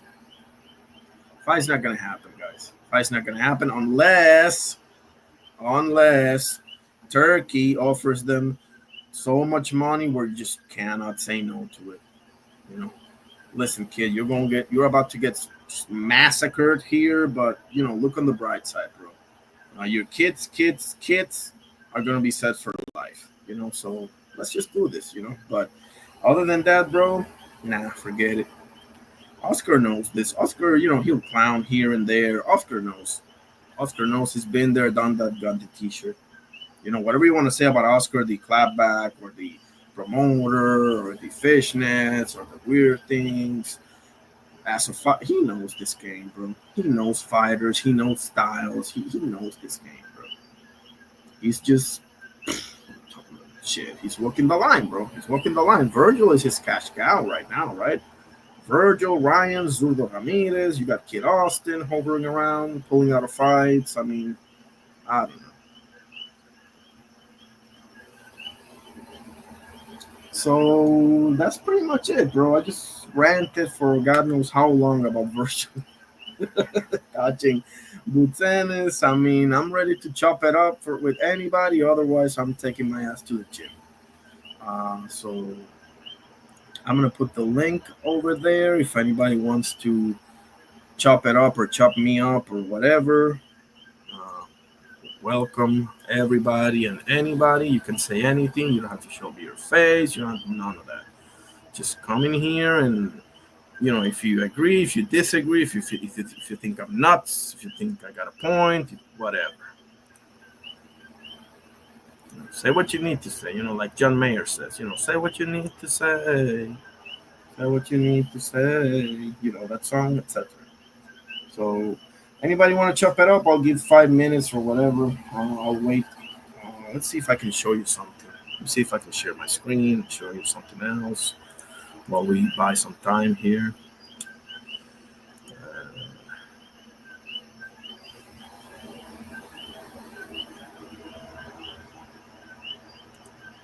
And you know what sucks the most, guys? What sucks the most is that the stage is literally set, bro. The stage is set. Everybody wants to see the fight. Everybody's gonna make a shellacking of money. But you got one side that don't want the fight, bro. You got one side that don't want the fight. Now, here's an interesting point, guys. Let's flip it. Let's flip it, right? Let's flip the roles here, shall we? Let's say Boots just beat Lima and he says, Virgil, come here, right? And then they have that exchange in the ring, and then Boots is saying, oh, I want to fight Errol Spence. My dream fighter is Errol Spence. Bro, he would be getting nuked right now. Like, if Boots Ennis would have done this to Virgil instead of Virgil doing this to Boots Ennis, he will be World War III in social media right now. Okay? If Boots Ennis would have done this to Virgil instead of Virgil doing this to Boots, he would be World War III over in social media right now. Nobody would even consider another term for Boots other than Duck. Okay? So let's be clear on that. If the shoe was on the other side, we would have a rainstorm of criticism coming Boots' way. Exactly. Thank you, Albuga. If this was Boots Ennis doing this to Virgil instead of Virgil doing this to Boots, oh my goodness. Oh my goodness. We would never hear the end of it, bro. He's 30 some and nothing. He's still, you see, he touched Brian Norman, he touched this, and now he's touching. Yeah, right. Yeah, right. But since it's Virgil, the clear duck, okay? The clear duck. Bro, you're both in your primes. You're both young. You're both undefeated. Everybody wants to see it. It's a lucrative fight. It's if you wanna say it's Mexico versus US, you can throw that in there if you want to. You both have big fan bases. You're both popular.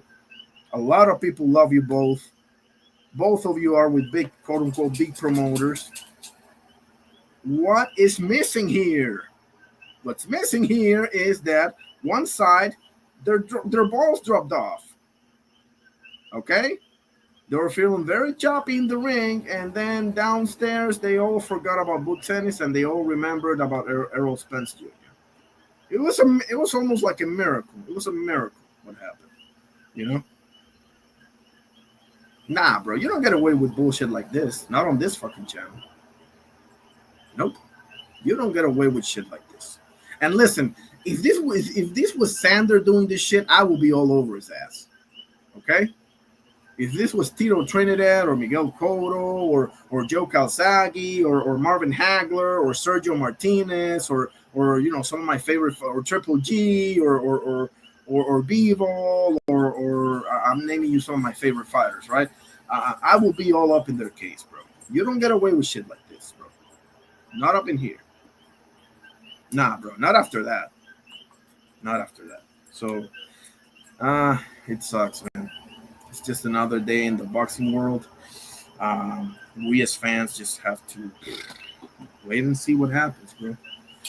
Could it still happen? I mean, I guess nothing is official. They both basically just fought, right? Because Boots just fought, 2 weeks ago or something like that. So, and Virgil just fought Carnal, Oscar Perez. How you doing, brother? Yes, sir. Go ahead.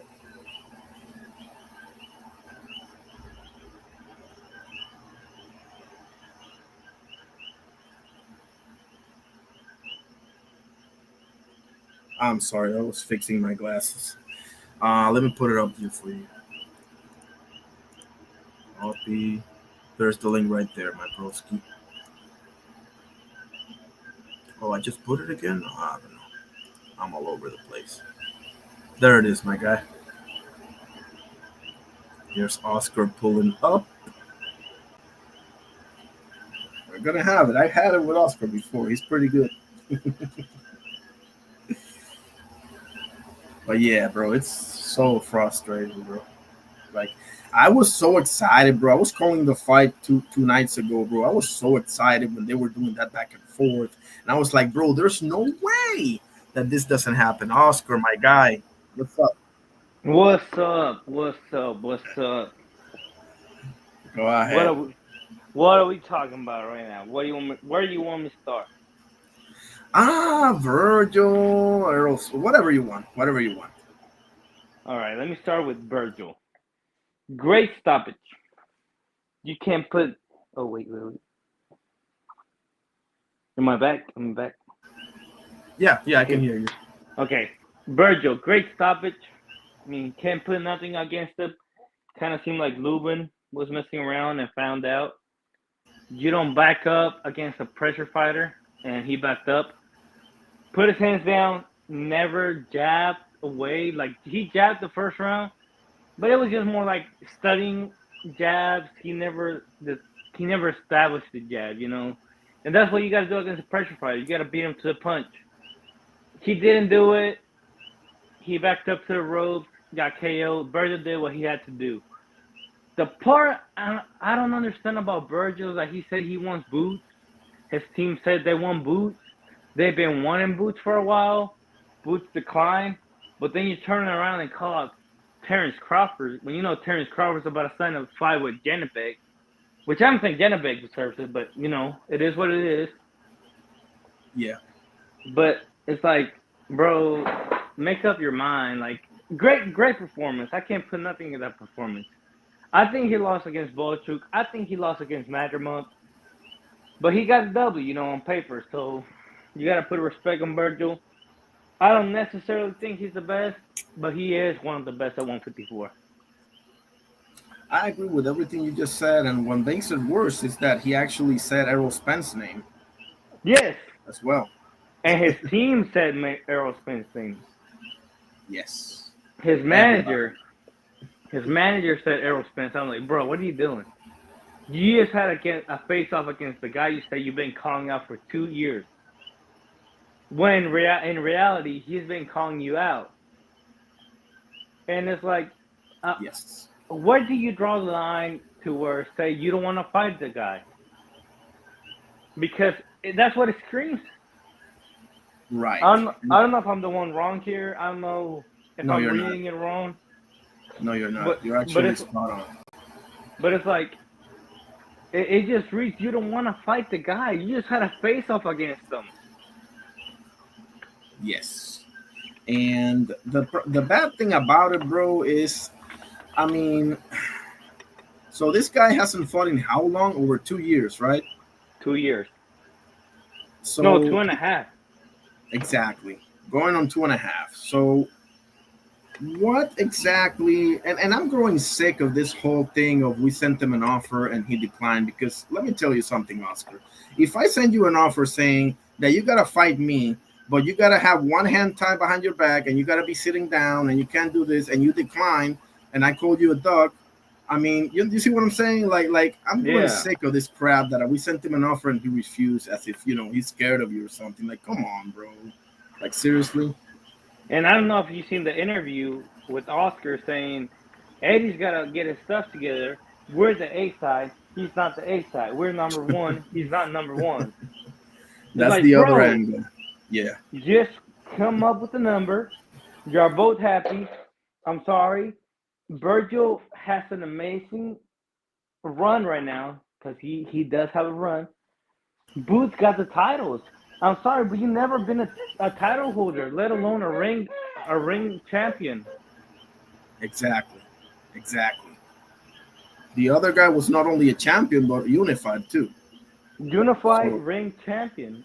He fought the number 2 guy to get that. But you see their angle, though, right? You see their angle. Like, they have a million ways to go around this Boots fight and put it on Boots. Like, they're going to say they're the A side. They're going to come up with some bullshit split, like an 80-20 or some bullshit like that. And I think that's what it is. Yeah. I think more 70-30. It just makes zero sense. And with this Errol Spence fight and Terrence Crawford talks, it's like, bro, did you even believe in yourself?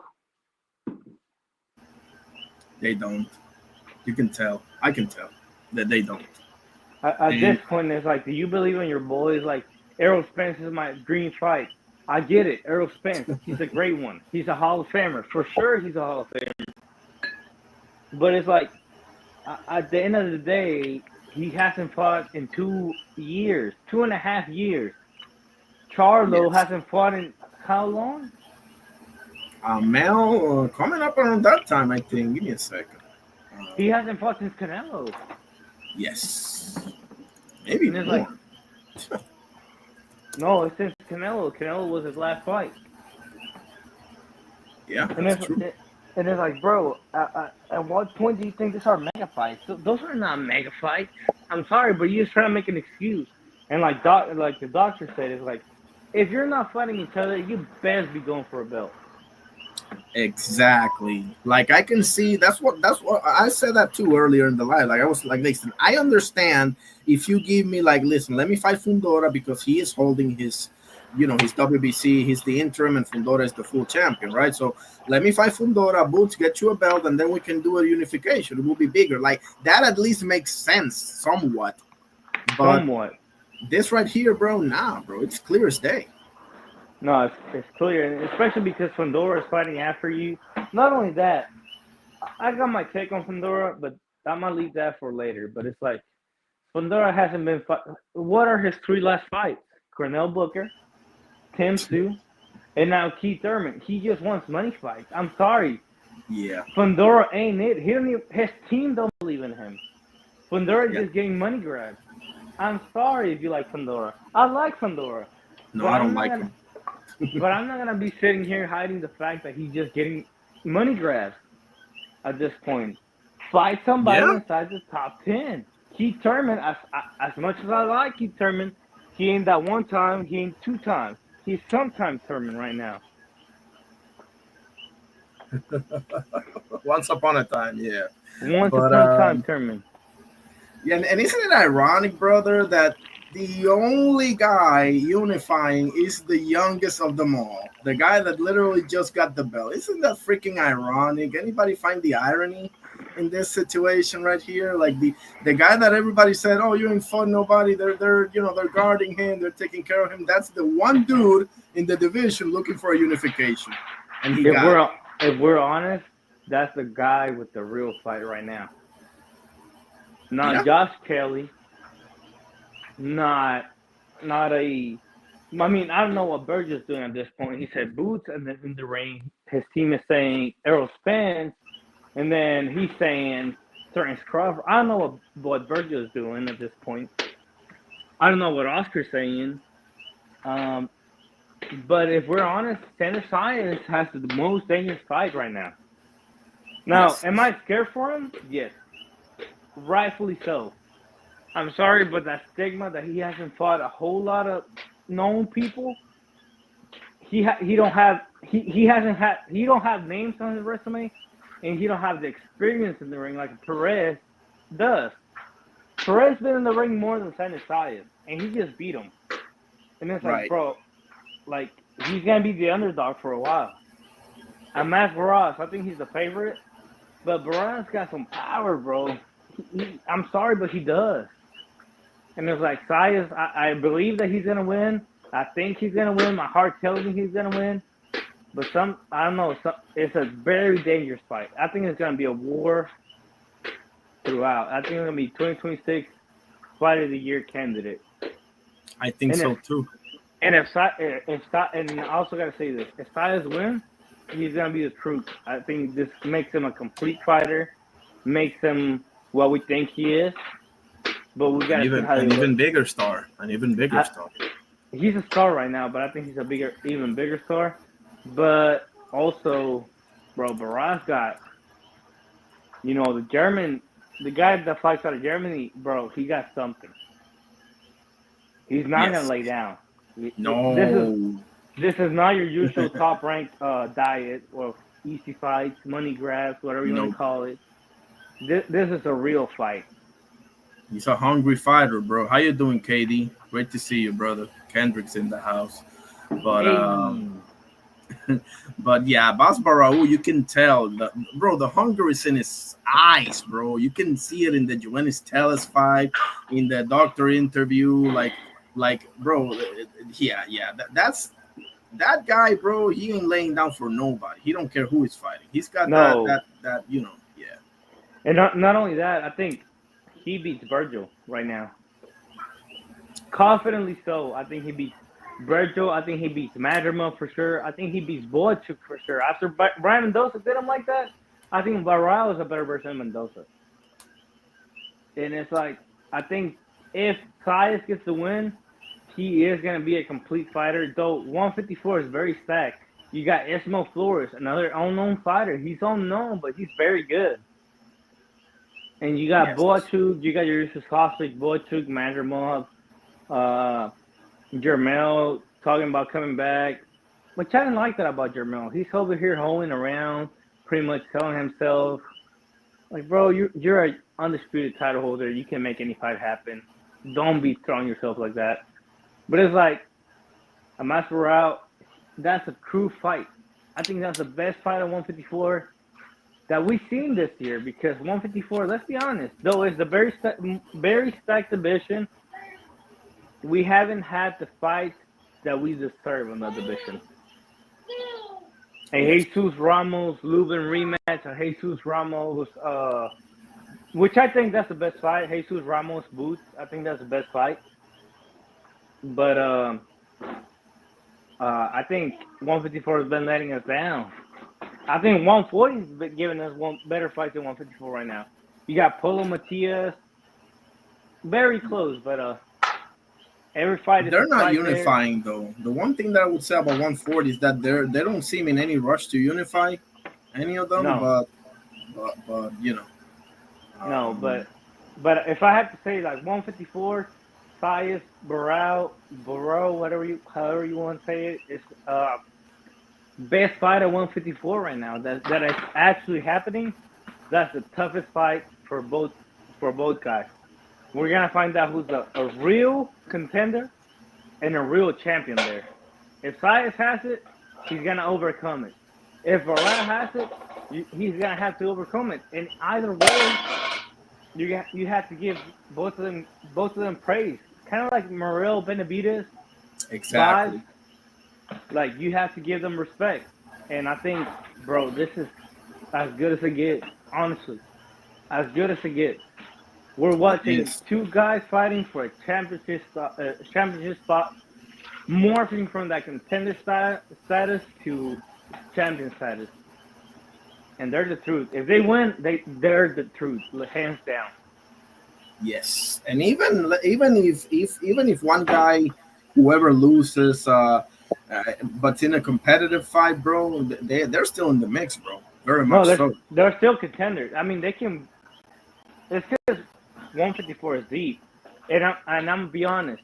They both beat Virgil. They both beat Pandora. For me, just their style don't match up good against each other. I think Pandora got the loss against Saez just because he likes to fight up close. He don't really use that jab. He don't really extend it against somebody like Saez that can move around. And Barrow, I mean, it's a 50-50. It's a 50-50. It's a 50-50 let's get. But Fundora gets cooked against Barrow. That's what he's going for, the money grabs. I'm sorry. He was the undisputed champion. I mean, not undisputed, unified champion, and let go one of the belts because he wanted a money grab against Tim Tszyu. This guy don't believe on himself. I mean, he doesn't, and you're absolutely right. And I'll tell you this. I agree. I would favor Abbas and Xander, especially a polished Xander. I think a polished Xander beats the shit out of Virgil. But I'll tell you this. Not for nothing, bro. I think Virgil beats Fundora.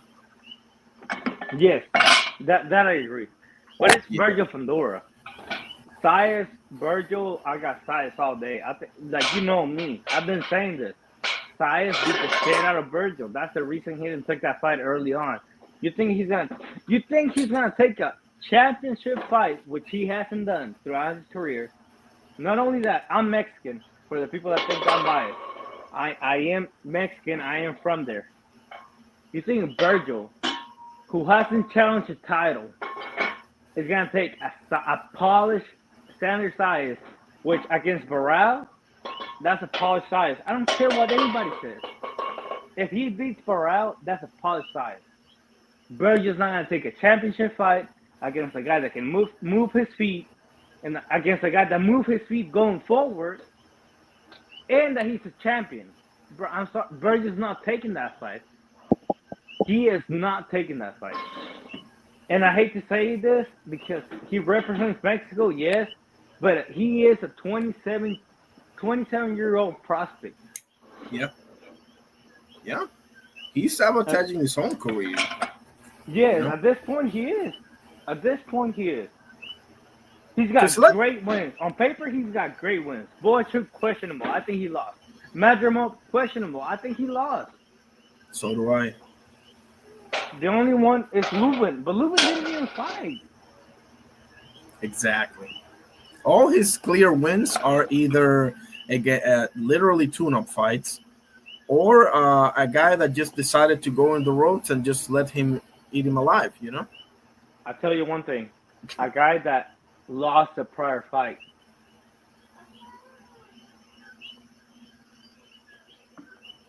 A guy that lost his prior fight. He had, like, his last undefeated fight, I think it was 5 fights ago. 4 or 5 fights ago. If you look up Virgil box rate, I think it's 4 fights ago, but it's like, who even is him?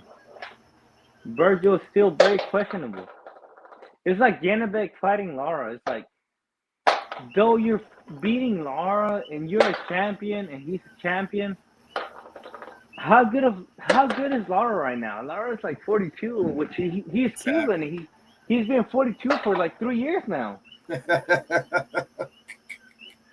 Yeah, I see what you're saying. It's like, how good of a win is that? It's like, bro, it's like, yeah, you beat a champion. Don't get me wrong. You're still good enough to be the champion. Janabek, I think he's a champion. Like, he's got talent. The guy's got talent. But if he beats a 42-year-old Lara, which that guy's been 42 for like 3 years now, how good is he? How good is he? And that's the thing, bro. Like, I haven't really. People say, "Oh, he's had 5 fights in the division." Yeah, but if you look at each and one of those fights, are you convinced by anything? Like, really? Because when you start looking, I'm gonna start looking into this, bro. Because I don't think 154 is that good, bro. And the reason why I say this, bro, is because 154 or 160. 154. 154? I mean, because the reason why, bro, is, I mean, let's be honest here. You just said part of it, right? Like they're letting us down. They're not fighting each other. They're finding excuses, even at the point of like literally giving up a belt to go somewhere else. And I mean, when you're doing all this thing, like, seriously, bro, am I supposed to like be excited about this? Because listen, I agree with you. I agree with you on what you're saying. Like, it's looking like it's hitting like 135 division. The thing I disagree with you is that how many of them guys at 154, the good ones like Boychuk, Madrimov, Bakram, who is a full title belt holder, they don't got the pull. They come from and you've seen it with Sergio Maravilla Martinez and Triple G, and he's too good for his own good. Yeah, they're too good for their own good, basically. They don't generate the money, and they're too good for their own good, honestly. Yeah. Like Bakram, how hard is to get a fight for Bakram? Bro, for God's sakes. Like, that's a disgrace. He comes from a weak region of boxing. They don't have fans over there. And it's sad to say it, but it's not like what's going on at 135, which 135 is dominated by Americans. Yeah. You shouldn't have, like, it's not 135. That's all I'm going to say. It's not 135. It's just people that come from weak regions of boxing. Though a country might follow you, that country is still smaller than a state in the USA or in Mexico, I'm, bro, I'm pretty pissed. I'm not gonna lie. I don't No, know. I'm pissed too because 154 should be the like any fight is a good fight in that, but it's hard to validate that when you have Josh Kelly ducking fights, you have Jesus Ramos ducking fights, you have Virgil ducking fights, you have Boots not taking up fights because they don't generate the revenue. You have Madrimov not taking fights because he just came after a loss. That's 2 losses in a row. It looks bad. You have Butch who's losing against Brandon Adams, which I think Brandon Adams is still a live dog. Brandon Adams don't generate the revenue. I'm sorry, and they're too good for their own good, like you said. Yeah, and I mean, bro, Lubin ducked back from as well because he beat Andrea Holmes, and then to just then flip and say, you know what, I don't like title shot. I prefer to just go and fight Virgil. For the money. So there's ducking going like literally all over the place. Mm-hmm. And there shouldn't be. There shouldn't be. Right. It's turning me off, bro. At least if they're ducking themselves, you can get a better fight. But whenever they turn around and say, I'm not gonna say Lubin and Virgil was bad because on paper it's really good. On paper it's real good. I can't hate that fight on paper. Yeah. What it came down to, left something to be desired. I think 140's been more lit than 154. But, 140 and 154 are lit right now. Those are the two main divisions right now. They are lit for sure. I would put heavyweight close third as far as like being deep and stuff like that. But, yeah, it's between 54 and 40. I ain't gonna lie. If you want to go back and talk about the small weights, then we can. But it's like, yeah, small weights are deep. Small weights are deep between divisions, but not so much in their own division. Yeah.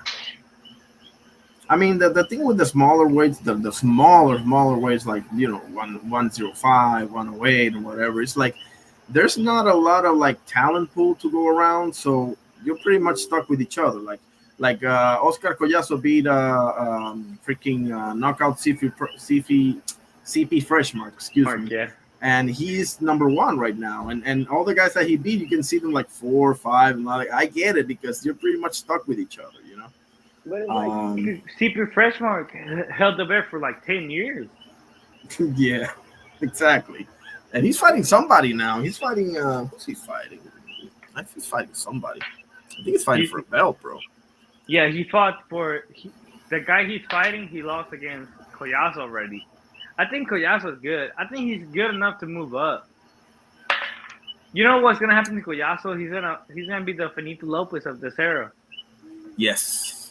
He's too good. He is the truth. He just don't have somebody to share it with.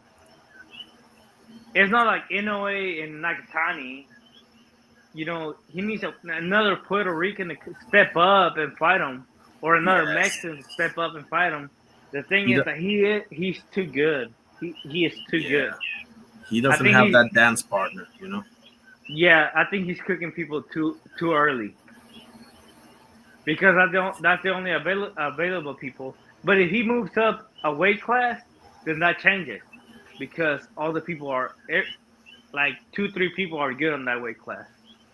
I can't think of their name right now, but like 2-3 people are good. And I think he can beat them. But it's like, he has to make the step up. Until then, I'm sorry, but he's fighting no-name having people. But they're good. They're good enough to become a champion. It's just he's already beat him. He's got beef with I don't know if it's Eric Rosa, his name, or someone like that. So that's a fight for him, but he needs to Rojas. There it is, Rojas. Yeah. And but I think because Pedro Taduran and Melvin Jerusalem, the other two champions, they fought like 3 days apart, right, on one of those Manny Pacquiao promotions over there. Yeah. And they were saying like they want to dispute it and this and that. So we'll see how that whole thing. And there it is. Knockout CP Freshman is sitting number 1 at the WBC as we speak. There it is. You see what I mean? No, yeah, and like me and you Puerto Ricans are separate than states because I understand the background, but it's like if we're honest, Collazo is the main American guy making noise down there because before Fulton, America went 10 years without having somebody in the top one, let alone be champion. Yeah. And Collazo is that guy, and I think he's very, very, very, very good. I think he has to move up. He's beating everybody at strawweight. We know you're good at strawweight. Move up, bro. You got talent. You definitely got talent. I think he got more talent than Bam. It's just that hence he's Puerto Rican. He represents Puerto Rico. I can see the hate for him, like not supporting him medium wise. But he's got the goods. He's got the goods. I think he's even better than Bam. Man, did you see Bam saying that he wouldn't mind? Now we're on the topic. You see Bam saying that he wouldn't mind facing, Junto or Naoya, like moving up and stuff. I was like, man. Stop it, man. Stop it. You gotta go through 118 first. That's true. You gotta go through Seiya Sumi, Nonito Donaire. He's still there. He's the interim champion. Which Seiya Sumi and Nonito Donaire firefight. I think Seiya's gonna win, but I think it's a firefight. But you gotta go through 118. Or at least a contender like Ryusuke Nishida. He only lost to Junto. I'm sorry, he only lost to Junto. Yes. I think. Hey, bro. I think Nishida beats Bam. I ain't gonna lie. He can box just as good as him. He's got a better chin than him because Bam never been touched.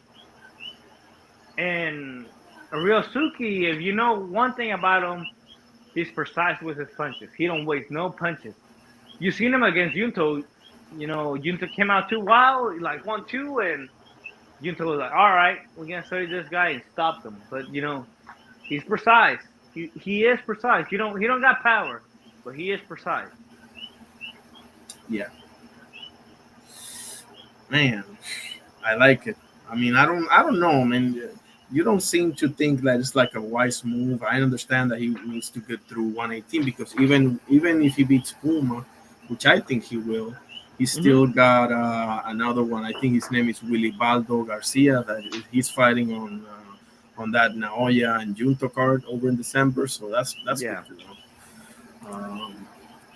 People like here, like my brother and my uncle's thing, because we're the only ones that watch boxing like that right here. The thing I don't like Bam is not the fact that I don't like Bam, but I think people are overhyping Bam more than what he is. He's not Inoue. He's not undisputed. It's one thing to be good and one thing to be great, and I don't think Bam is there right now. Bam, if I'm truly honest, to me, he's still a prospect.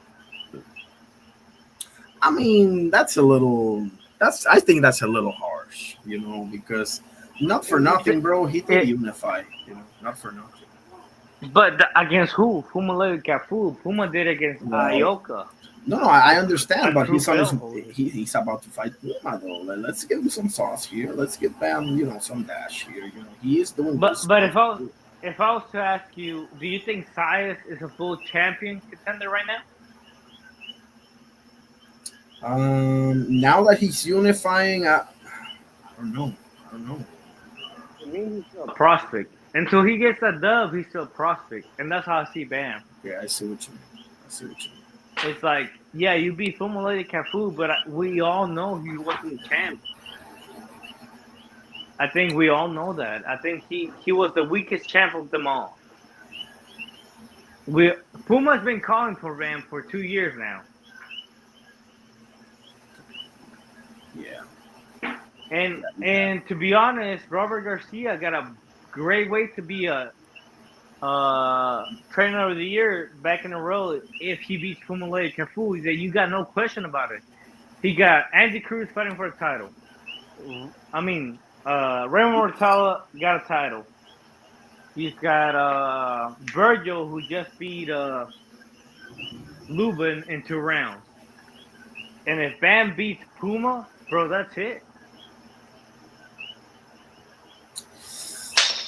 Yeah, give me a second. Let me respond to Adam here. How you doing, Adam? Boots pointed right at his watch and said it's time. Then Virgil busted out his watch fixing it. Yes, sir. Yeah, Virgil is a duck. I'm declaring Virgil as a duck. I'm sorry. You were. Yeah. Already, you know me, bro. I've been saying Virgil's been ducking Boots for a while. Yes. Yes. Yeah, that's my boy Oscar right here. Yeah, I mean, listen. I like Virgil. Don't think wrong. I like Virgil. He represents Mexico. I represent Mexico because though I was born in America, I was raised over there. But it's like, at what point do you say you're not ducking? Was it after Bochuk? Was it after Madrima? Was it after Lubin? At what point? To me, bro, I mean, what's transpired as of recently, and by recently I mean like the last 48 hours. Yeah. Just send me over the edge. I was because, bro, I'm gonna be honest with you. When I saw that whole back and forth between them in the ring, bro, I was happy as a clam, bro. I was like, "There's no way that this doesn't happen." I was so hyped. I was like, "Hell yeah, it's finally gonna happen. It's here. The time is now." And then they say, Jermell Charlo. Let alone that it's not gonna happen. The names that they brought up, Jermell Charlo and Errol Spence. 2 guys that fought the same year, that been laid off the same amount of time. It's like, gosh, dang, bro, just fight. Yes. Like, and then seriously. his promoter saying this is the biggest Texas show. I don't give a fuck about Texas. Irony, you know why Oklahoma's so windy? Why? Because Texas blows. I'm sorry. I'm just straight up, man. That was good. Man. Nah, bro. This is I mean, bro, not for nothing, bro. I understand why people get disenchanted with this sport, bro. How can you not be like literally, bro? Have you seen a more obvious fight to make? Like, bro, you're both young, both undefeated, both with a huge fan base, both, big stars, bro. Both like everything. You have everything going your way, and then you're gonna just mess this shit up. Bro. You got a whole country going behind you. Don't get it wrong. If you make this fight happen, America's going for Boots. Mexico is going for Virgil. And not only Mexico, you have the whole Latin America country, or the whole Latin America going for Virgil. Because if you know, which I know Iron knows, if you speak Spanish and you're going against in America, automatically you're going for that guy. Yeah. Yeah, that's typically the case for sure. But guess what? Virgil he ain't taking this opportunity. I'm sorry, he's a duck. Yes. Now, if it happens, I'm still going for Boots because I like Boots. I think Boots is the truth, but he just hasn't had. There's a reason why Josh Kelly, Jesus Ramos, Virgil Ortiz been ducking him for this so long, bro. It's just they don't want him. Now, if Virgil don't go for a title next, if Boots don't go for a title next, if he don't fight Virgil, if he don't go for a title next, I think he's a duck. I'm sorry, he's a duck. He don't want real pressure. That's the thing. Like, let's say that the Virgil fight don't happen. If you're Boots, I think he should go for the winner of Fundora and Thurman or Bachram and Josh Kelly. My thing is, I'm not sure that he's gonna get those fights, bro. Like, if you're Boots, Josh Kelly already is welcome. And Eddie is stingy with the money. He don't like spending money, especially for non-American. If you're American, you can say goodbye to the money. Yeah. Bro. But But yeah, it goes like that. And if Berger and Boots don't happen, and let's say Eddie don't pay for the fight, I ain't gonna lie. I think Boots got to let go of Eddie a long time ago. But that's just me. That's probably the case. Yeah. I mean, if we think about it, he moved Conor Benn up, and Boots moved up, so Conor Benn can take his place at 147. But then Conor Benn is taking a rematch against Eubank, and that's the next fight. That's the next mega fight. Irony. Let's talk about that. Mm-hmm. Yes, sir. The next mega fight is Chris Eubanks against Conor Benn. I'm sorry, but that's trash. It is. It is. It's not like it was a close fight. It's not like it was like, oh, this crazy fight. It was entertaining. I ain't gonna lie. It was entertaining, but it wasn't this mega fight. It wasn't, it wasn't competitive. The only reason why it was remotely close to being a mega fight is because of the fathers. Okay, let's just get the elephant in the room right out of the gate here, right? If they have different last names, this is an undercard fight. Yes. Okay. And I'm so glad you said that because it's like neither of them are on their daddy's level. Nigel, not even remotely close. No, it's like Nigel and Chris Eubanks. They fought for who was the best in England. We know who's the best in England here, and they're not it. Hell no. I don't know if you agree with me, Arnie, but they're C-class level at best. At best. Yes. I can give Eubank Jr. I'm probably it's probably gonna be C level, but I can get to maybe a B minus with Eubank at some point. But it's because if you think about it, it's like who do you have over him? I think Janibek's competition is tougher than him, honestly. And I don't mean to be disrespectful, but it's like, who do you have over Eubanks that is not retired right now?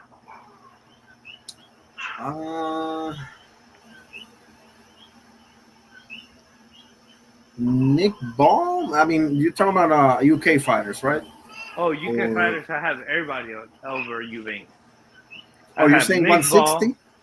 I'm saying 160. Oh, okay. I'm sorry. I mean, I got Adames. I got, bro, not for nothing. Lara probably beats his ass. Yeah, I think Lara beats his ass. Bro, Eubank Jr. ain't that good. Listen, if you're Conor Benn, bro, like, listen, you lost to a 35-year-old weight drained dude that wasn't that good to begin with, bro. Exactly.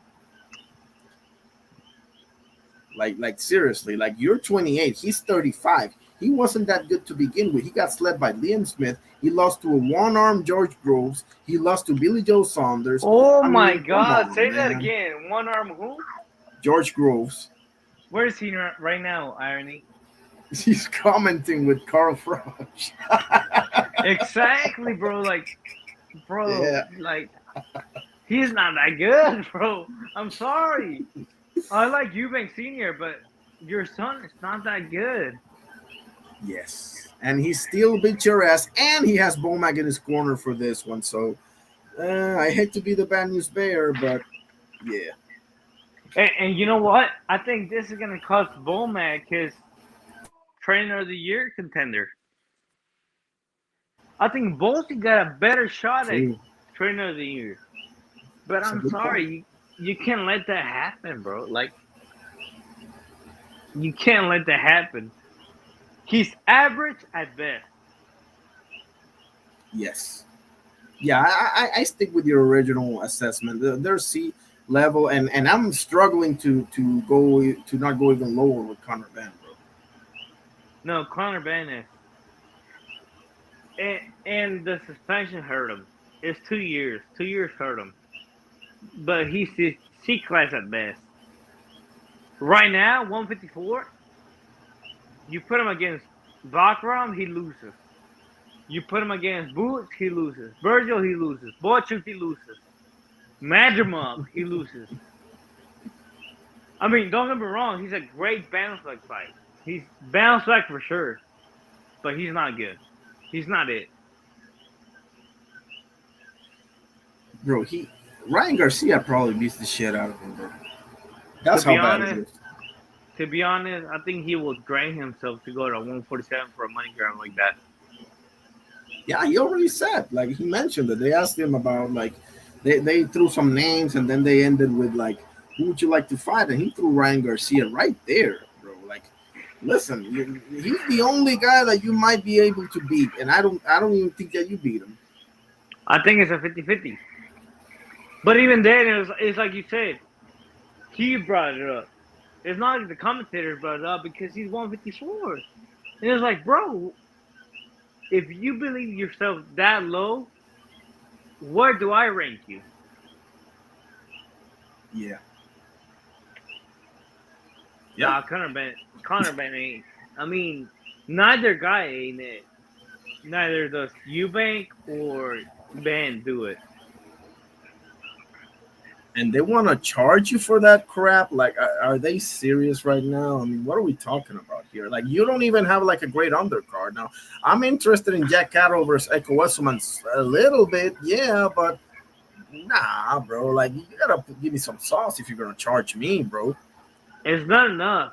Osterman, I like him. Catterall, I like him. Pay-per-view, not so much. Exactly. But then you turn around and see, like, the main event is EUBANK against who? Ben? Bro, he already lost to that guy, clearly. Why would I want to pay for that? Yeah. Yeah, no way, bro. They've gone off the rockers, bro. Remember they tried to charge for, like, Parker and Wardley? Like, what the hell are we doing here, guys? Like, seriously. No, yes. Parker and Wardley was the weirdest pay-per-view I ain't gonna lie. I ain't gonna lie to you, Irony. I watched it, and then I stopped watching it. I ain't gonna lie. Because how can I pay for that and say I enjoyed it? I didn't enjoy it. And you want me to tell you the truth? Brady Ortiz, Lubin, I fell asleep. That's what showed me that there is, like,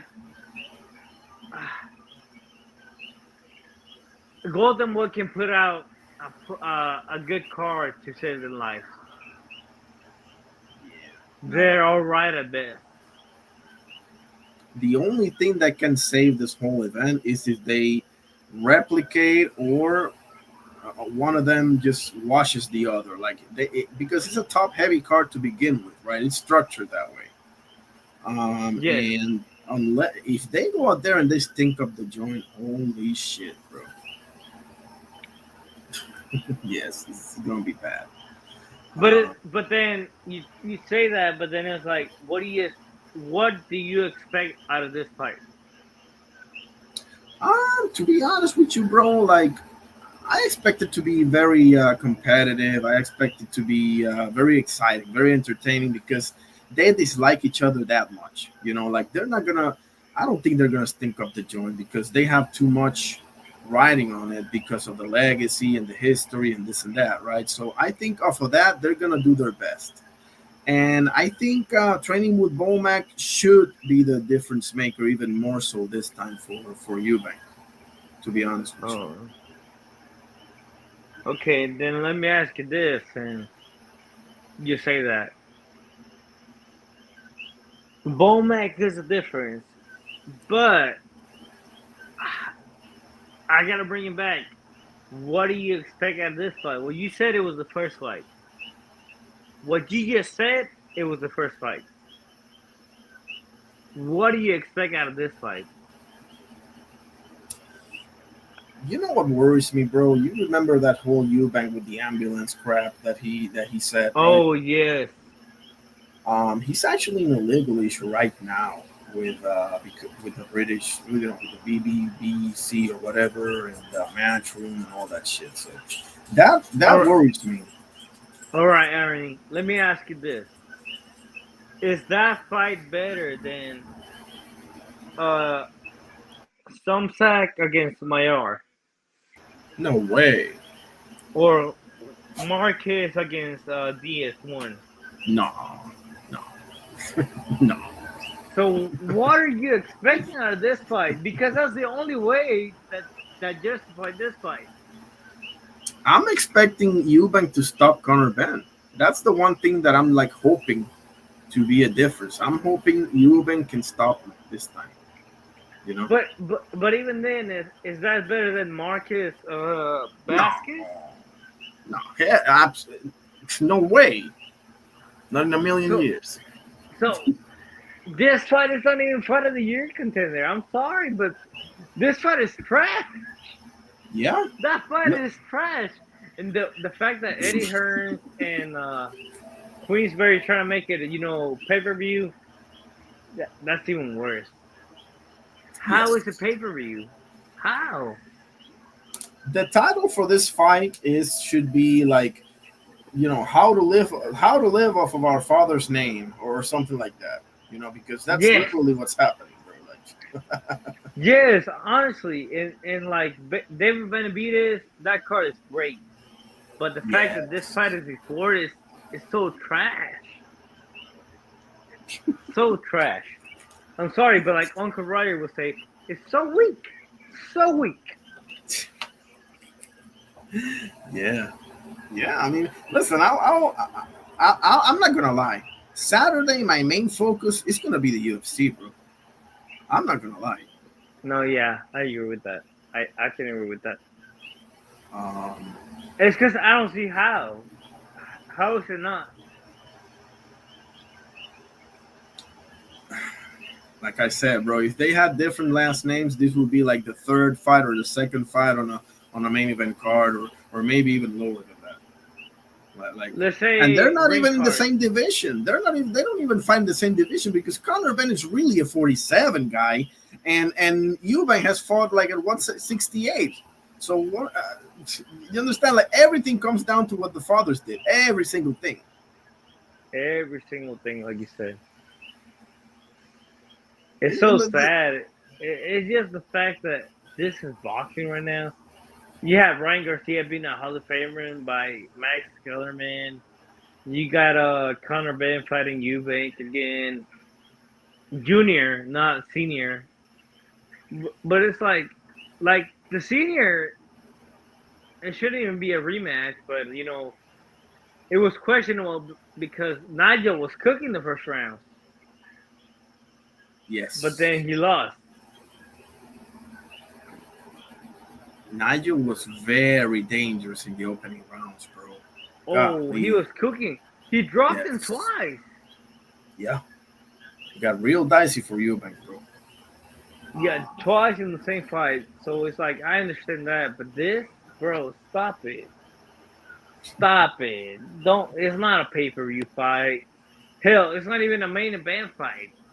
What are you talking about? They're C class at best. They're not champions. Stop it. The only thing also that they have going for them is that the first one was so entertaining. Because listen, not for nothing, it was hella entertaining, the first one. So I guess that's what people can look forward to. Maybe we get a trilogy out of this. Who knows? The one thing that the fathers didn't do is run it back 3 times. So that's the one thing the fathers didn't do. So maybe I can see some light at the end of the tunnel from that particular angle, but I don't know if that's good enough, bro. Nah. But then it's like, would you rather see, I don't know, what's his name? A Karen Boots trilogy or EUBANK Jr. against Junior, emphasis on Junior, or Conor Benn Jr. It's like, bro, stop it. They're not good. Their daddies were good. Their daddies were A class. Hell, I even say S class. But they were, juniors. They're not it. They're just not it. No. They also, part of the problem, bro, is they grew up good, bro. They didn't have they didn't grow up like their fathers did. Like their fathers had that hunger, bro. You can't really manufacture that, bro. No, Like you can't replicate it. I ain't gonna lie. yeah, It's more the fact that you don't make it than that you make it. If you make it, that's the exception, not the criteria. yes, And it's nothing wrong with it. It's just you just ain't that good. I mean, I'm sorry, but like you said, the hunger, bro. That's what they say. Boxing is a broken sport. What did Mike Tyson said about his son. yeah, If you go into it, you better not encounter someone like me. yes. Because someone like me, didn't grow up with an iPhone in their hand. They didn't grow up with silk sheets in their beds. Like you're not gonna get up at 5 a.m. every single day to run if you're that comfortable, bro. Let's be honest here. You're just not, bro. Let's be So honest. The guys that is running at 6 a.m., 5 a.m., 4 a.m., 3 a.m. can't even do what me and you are doing right now. I'm a exactly. Mexican. I am an American that was born in Florida, that moved to Mexico, that moved back to America. I'm talking to somebody that from Puerto Rico. Bro, you just can't do that. Yeah, If literally. you got Like if you got the hunger, you are broke, bro. Like broke. Like sure with water. yes. And there's a truth. I mean, it's like Lazy Boy from the UFC said it. If you're gonna take the dream away, bro, you better be willing to, like, you gotta kill me for my dream. Yes. Oh, Lazy Boy. I know who that is. I like that kid. He's good. Yeah, I know who that is. Do you like this comedian named Franco Escamilla? I don't know who that is. Look up Franco Escamilla. It's in Spanish, but he's really good. Frank Escamilla. Okay. A ver. Míralo ahí. But Frank. that's in your free time. That's only Okay, Spanish, yeah. but I'll it's check like, him out. I'll check him out. Yeah, I got but him he's now. very, very, very good. But it's like, bro, it's like that hunger drives you, bro. And if it's not your hunger, let's say you don't gotta struggle. Your goals, you gotta listen to your inner voice for your goals. Your goals will drive you, even if your legs are tired. Man, it'll keep you going forward. Yeah. But bro, do you think that's a pay-per-view worthy? I don't think so. But do you think No so? way. No way. No way in hell, bro. There's no belt on the line. None of them are number one anywhere. Like, listen, how much? Listen, I don't know how much mileage we can get out of the whole, fathers thing anymore. To be honest with you, this is not gonna sound good, okay? But I don't really know how much mileage we can get out of that because once you take the fathers out of the picture and you focus on the sons, I mean, yeah, you start realizing. Let me Yeah. just put it that way. No, I agree. Um, but listen, it's here, it's happening. I'm watching. Obviously, I'm not paying for it, but I am going to watch. But yeah, I ain't gonna lie, bro. Like, and where do you even go from here? Like, Conor Benn's gonna fight who? Because Ryan Garcia is probably gonna fight Mario Barrios. And who's a real winnable fight for you? Because if you're Conor Ben, you better stay your ass at 47 and forget about 54. Like, seriously. Like, I mean, I think Karen beats the fuck out of him. For sure. Stanionis beats him. Yep. So The rankings. yeah, go through the rankings. I'll name you who he. I'll name you who he can beat. Yeah, like, can he beat? Ooh, I think Rohan Polanco sleeps him. Maybe one of these. Patty Donovan, maybe. No, Um, 50-50. I say that 50-50. yeah. I'll probably favor Donovan slightly on that one. I'm not gonna lie. Tiger Johnson will sleep him. Um, 50-50. okay, okay. Um, the obvious fight we all know is Ryan Garcia. That's the obvious fight. Rolly would sleep him. Mario Barrios actually give him a shot against Mario Barrios. I And think Luis that's Pro. 50-50. Yeah. Um, who else? Liam Paro probably beats his ass. I ain't gonna lie. Chakra Gia, so Rashidi Ellis probably beats his ass too. So, nah, bro.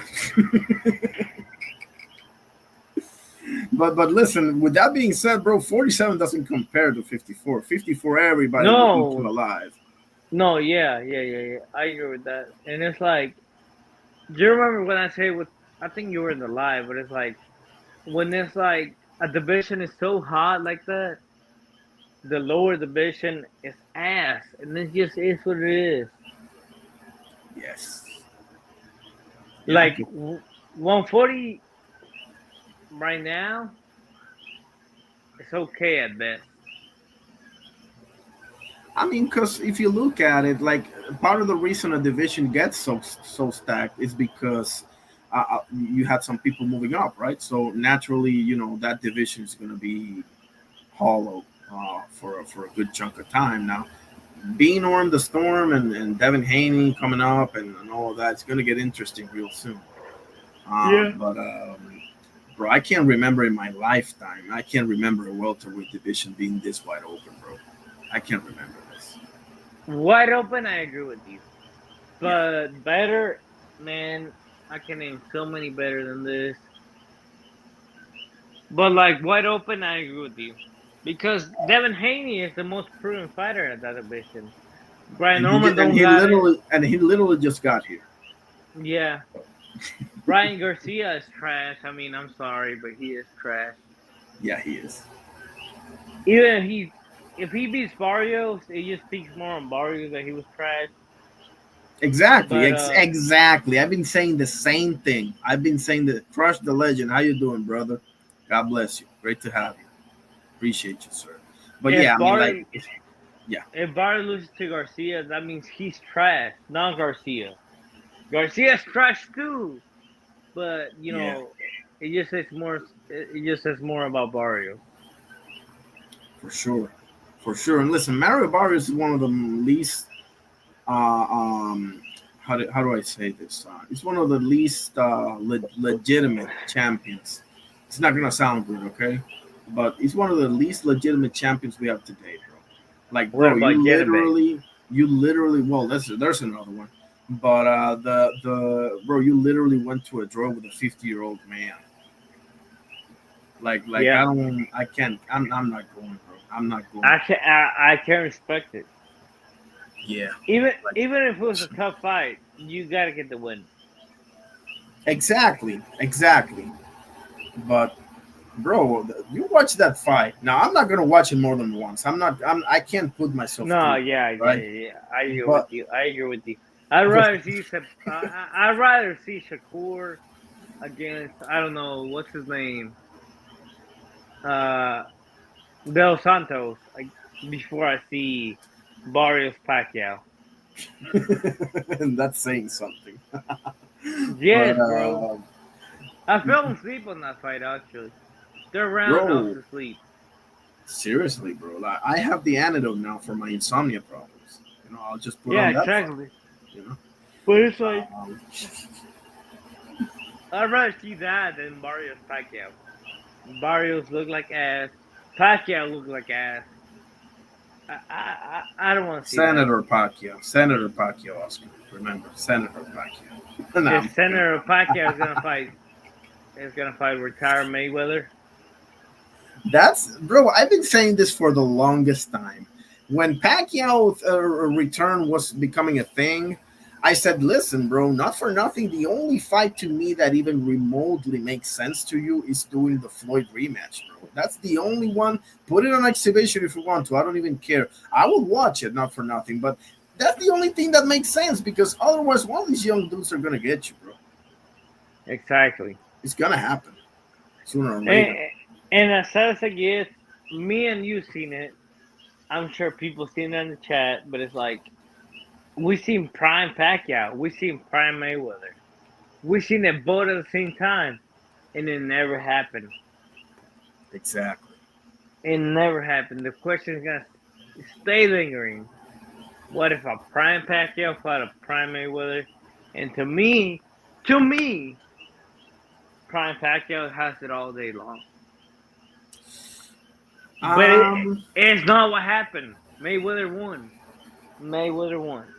Am I angry? Not, because Mayweather deserved it. He was the better man in that fight.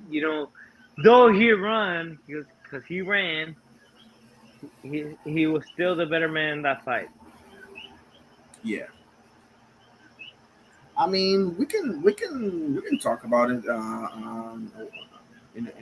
This is an interesting topic. Who would have won in their primes? Because I hear what you're saying, but I would have to really think about it. Because when you say prime Floyd, are we talking about Pretty Boy Floyd, or are we talking about the money time after the Oscar fight? Like, are we talking about the Morales Mayweather or the I'm saying anywhere between Oscar and Canelo. Okay, so the money Mayweather, got you. Because I think Pretty Boy gets him. Pretty Boy Floyd Mayweather gets Pacquiao. But money, I can see what you're saying. I would have to think about it though. Very. But it's like, let's say Pretty Boy gets him, okay. Because they had a bunch of common opponents, right? They had a bunch of common opponents. They both fought Hatton. They both fought Marcus. Yeah. They both fought Cotto and Mosley. I mean, Marcus Mayweather came overweight on the Marcus fight. I mean, oh yeah. I remember that. Yeah. I'm sorry. Yeah. Because I remember I was mad about it because I was like, they're two greats at the same thing, same style.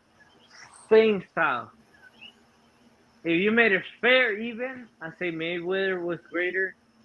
But since you had it not cheap, but since you got to come in overweight, it just let me know something. You were scared of Marcus.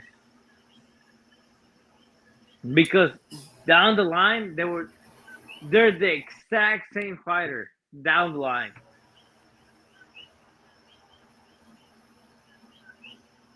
Here's a question for you. I've been wanting to ask Pacquiao people this question.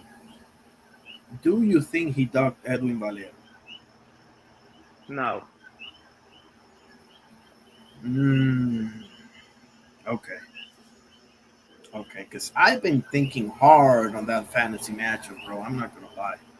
I ain't gonna lie. His prime, I mean, that's because I can't even call him prime. He was just right there. It's like Winky Wright for Mayweather, but it's like, if we think about it, if we really think about it, he was just right there. Yeah. I mean, I'm going to look into this, bro, because I had no idea that Manny Pacquiao had a chance to fight Edwin Valero. I literally had no idea. We'll see. How you doing? Lottery Burden Show in the house. That's my guy right there. God bless you and yours as well, my guy. Appreciate you. But man, so I'm sorry. Back to the Pacquiao and Mayweather. I just thought about the Edwin Valero thing because I saw it the other day, and I just want to get your take real quick. But I'll look into that some more. But on the Mayweather topic, I would just off the top of my head, bro. I would say that I would say Pretty Boy gets him, but the money face of Floyd, that one's got my brain spinning. To be honest with you. That one I'll look into some more because Prime Manny Pacquiao, bro, had blindingly fast hands, bro. Like blindingly fast. So yeah. The angles were crazy. Yes. Insane. Because he'd be jumping off a punch and then throwing just a harder punch in that. It was like insane. My thing with Manny, here's one of my issues with Manny, okay, if I may. he never really, to me, developed a high level defensive game, in my opinion. I agree He, with that. he relied too much on his footwork, his chin, and his shelling up for defense. Yeah, I And agree with that. so that's what gets me when we talk about like Floyd and Manny. There's a lot of things where they are like right there, neck and neck. Hand speed, footwork.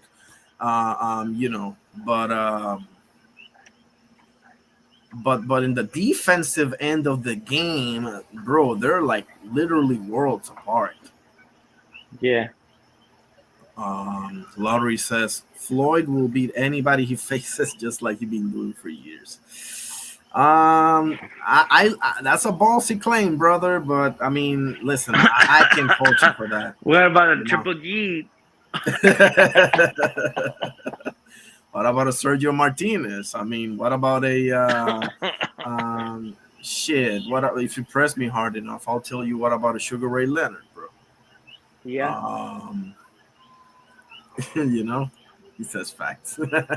But listen, if Floyd's your man, bro, stand by it, bro. I'm a ride or die dude. Oscar knows it all too well. Yeah. I'm a ride or die dude. Like I'll defend my people, bro. Whoever I like to the end of time, bro. Like, I don't care. I love it, bro. I'll die on my hill. And if I'm wrong, I'll say I'm wrong. If you tell me something and it turns out to be right, I'll say, you know what, bro, that's right. Yeah. I don't kid myself, But man, this is good, man. I love this topic, man. This is nice, man. This is nice. Now, without being said, bro, like if I'm creating a fighter, like for example, if you're creating a fight, you remember how they do this with fighters, like jab and boxing IQ and footwork and defense. So, on defense, I would. All right, let me think about this. Because jab, I'll say Larry Holmes. Footwork, Klitschko. Klitschko, that's a good one. Vlad, right? Yeah. The footwork, I will say Orlando Cañizales, and I'll have Loma a very close second. But Orlando Cañizales, I would say footwork. LB, get into this too. Build your fighter for me. Give me a jab. Give me a footwork. Give me all that we're saying. Who can beat Floyd? We'll get into this in a minute if you want to. But, Triple G. Prime Triple G will beat Floyd. If you press me hard enough, bro, I'll say Prime Sergio would have been a real fucking problem. Bro, Prime Sergio, No. People don't get it. Prime Sergio would have beat Floyd. I ain't gonna lie. Bro, Prime Sergio would have beat Triple G. Bro, Sergio Martinez and his prime was, oh my god. No. Oh boy. It's because he wouldn't even. It's like defense perfection. Yes. He wouldn't even be the one being hunted like Virgil Lubin. He'd be the hunter while going back. It's insane to think about it. But he go back, Oscar. But he be going back and hunting you, not him. You. Insane. I mean, Sergio Martinez, that's professional boxing. I ain't gonna lie. The fact that he becomes from Spain because that's where he lived, and Argentina because he was born there, sad. Because he was if he was Mexican or American, we claim it so fast, bro. I ain't gonna lie. The thing with Sergio is that also he was a late bloomer as well. He was a late bloomer. His prime came late in his 30s, bro. But then everything about it is because he was doing soccer, which Argentines are very good at. Yeah. Exactly. That's the other thing. And thank you for saying that, Lottery. He says Sergio was good, but his career was short. Yeah, his prime didn't last for like 5 years. That's the problem. It lasted for like 2. But then if we look back, is it better than Roy Jones? Right, that's the problem, right? That's where the longevity thing. That's my issue because I keep saying everybody that Salvador Sanchez is the GOAT in Mexico, but I gotta deal with the fact that he didn't last that long. Unfortunately, I have to deal with it. I have to put that in perspective. I mean, obviously for different reasons. Obviously, he got a fatal car crash. I mean, we're talking about a tragedy here, but you get the point. Like there are some dudes that there were the truth, but for one reason or another, like they didn't. Okay, let me give you the wrestling. Stone Cold Steve Austin is the GOAT, but Yes. but he didn't last that long either. Hell no. Because of the neck issue. So if I gotta deal with that, you understand? And then listen, I still think he's the GOAT, but I have to deal with it. Like the Undertaker lasted for 30 freaking years, bro, and or 25 or whatever. And Hulk Hogan and all the rest of them. I gotta deal with it. Undertaker is my Hall of Famer. He's your GOAT. He's in my Mount Rushmore, bro. I can't even, bro. I'm the biggest Undertaker fan. I just never seen anything like Stone Cold. It's because Stone Cold was it. He was it. Yeah. But Undertaker just had it all. He had charisma because he didn't even have to talk, but people would try to break him. Kurt Angle tried to break him, and that tells you something. Yeah. LB says Hulk Hogan is the GOAT. Listen, there's a case to be made for the Hulkster as well. I'm not the biggest fan, but there's a case to be made for him. Like he'll fill up a stadium, not for nothing. He is the definition of the business guy. I mean, come on, Oscar. Listen, Mania 3, him and Andre, the big one. Bro, the best match of all time took place on that evening, and that was Macho Man versus Ricky Steamboat, right? Or one of the greatest matches of all time. Exactly. Say it again. But no. Say it again. Listen, one of the greatest matches of all time, Macho Man and Ricky the Dragon Steamboat. That's a fact. But on the flip side, you don't get that many people watching if that ain't Hulk Hogan in the main event, bro. I'm sorry. Oh, yeah. The cream of the crop. The cream of the crop. Put the cream. That's my guy, bro. That's my guy. Macho's my guy, bro, for life. Oh, yeah. What a character, Say it again, brother. Say it again. You remember when he did the Slim Jim thing and everything? Like, bro, nobody will know. Bro, you want me to tell you straight up? In America, they'd be like, "Who that is?" I'd be like, "Are you serious right now?" Bro. Like, oh yeah, like you don't know who that is?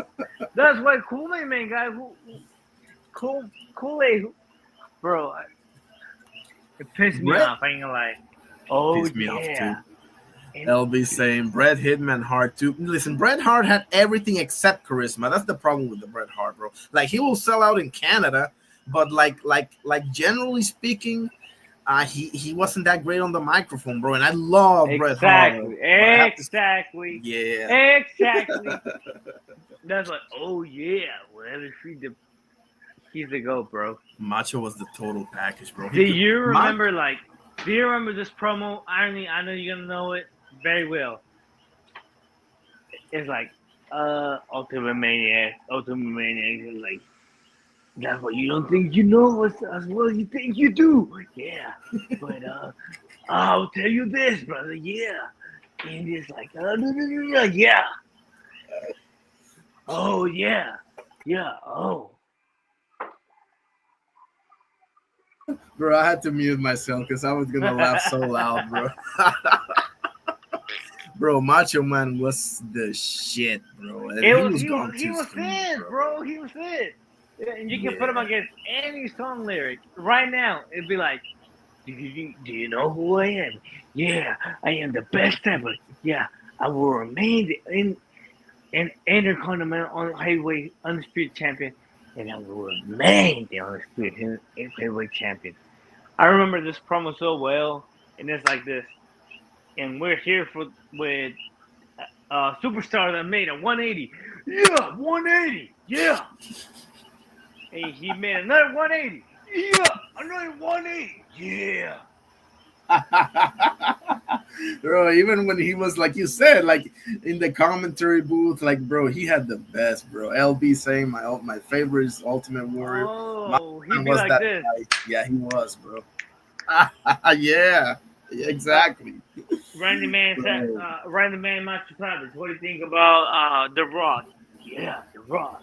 He got everything. He got the charisma. He got the. He got it. But yeah, the Randy Macho Man Savage will let you know. Yeah, we'll let you know. He will let you know, brother, that he is. And he will be the Intercontinental Heavyweight World Heavyweight Champion of the world. And he will remain the heavyweight Intercontinental Heavyweight Champion of the world. Yeah. Bro, there's very few like total packages. Like they can do it all, and Macho's one of them. Eddie Guerrero's another one. Yeah. That they could they can literally make it rain in the ring and in the microphone, literally. And I will name him by era. By era. Hulk Hogan, because he is the first one. But Randy Macho Man Savage, he is the greatest. He is the greatest of them all. I don't care what you say about his finisher. I don't care what you say about his ring IQ. He is a complete package. Can you do it better in the microphone? Hell yeah. Cody Rhodes proved that. The Rock proved that. Can you do it better in the ring? The Undertaker proved that. But can you make it better as a whole? Hell no. It's still to be proven. Yeah.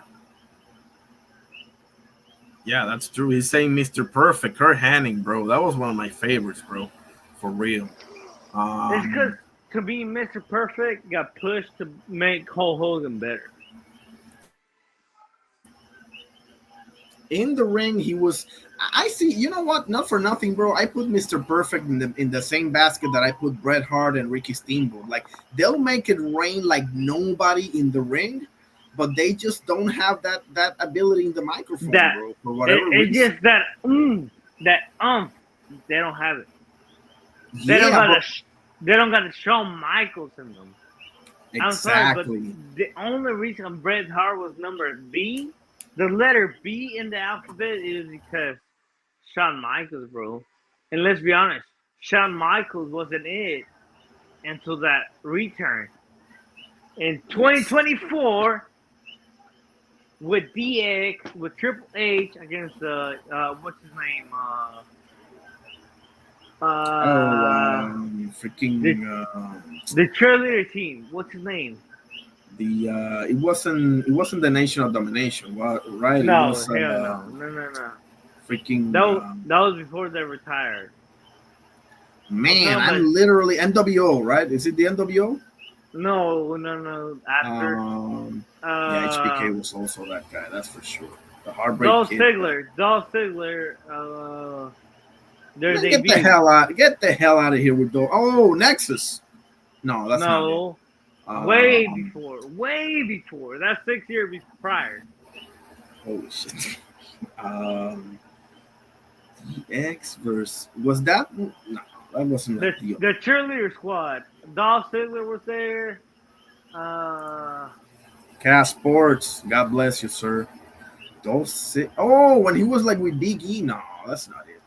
No, before, way before. Way before. Bro, I'm lost in the wind. The cheerleader squad. You remember the Elimination Chamber where it was like Shane and Mr. McMahon against in the cheerleader squad against DX? I just can't remember the name. Yeah, LB. Dolph Ziggler ain't shit. To say that again, LB. Dolph Ziggler is the definition of overrated, bro. Seriously. Nah, bestseller ever. I mean, I can get there, but bro, he's the Timo version of Shawn Michaels. But let's be real here. I agree with that. I completely agree with that. But I ain't gonna lie. To be the Timo version of who? Okay, I see what you're saying. Okay. You know what I'm saying now? Yeah. Like people that respect Dolph Ziggler, like he and shit. He's better than LA Knight. He is better than Jey Uso. He is better than. No. You're nuts. No, you crazy. What? Kurt who? Hold on, Kurt who? No, not Kurt. Oh, okay. No, not Kurt. No, I ain't gonna lie. Kurt, if he would have lasted longer, man, he would have been the complete cat. Bro, he would have been the GOAT. There's a perfect example right there. Bro, do you remember TNA Kurt Angle, bro? Oh my god, bro, that was sauce. That's the only reason I know TNA. Yes, bro. Yes. Kurt Angle was it. But well, like, AJ Styles is another one, but we get the point. Yeah. If you say AJ Styles, I gotta bring up CM Punk. CM Punk was it. No, but a TNA, I mean. No, TNA. You know, AJ said AJ held it down, bro, for a while. But back to Kurt Angle. Like, Kurt Angle was that guy, bro. Like, TNA Kurt Angle was. And, bro, do you remember his match with Shawn Michaels? Are we kidding? Is that not, like, literally one of the best ever? But that's what I'm saying. What Shawn Michaels is the GOAT. Shawn Michaels is the GOAT because Shawn Michaels had Kurt Angle.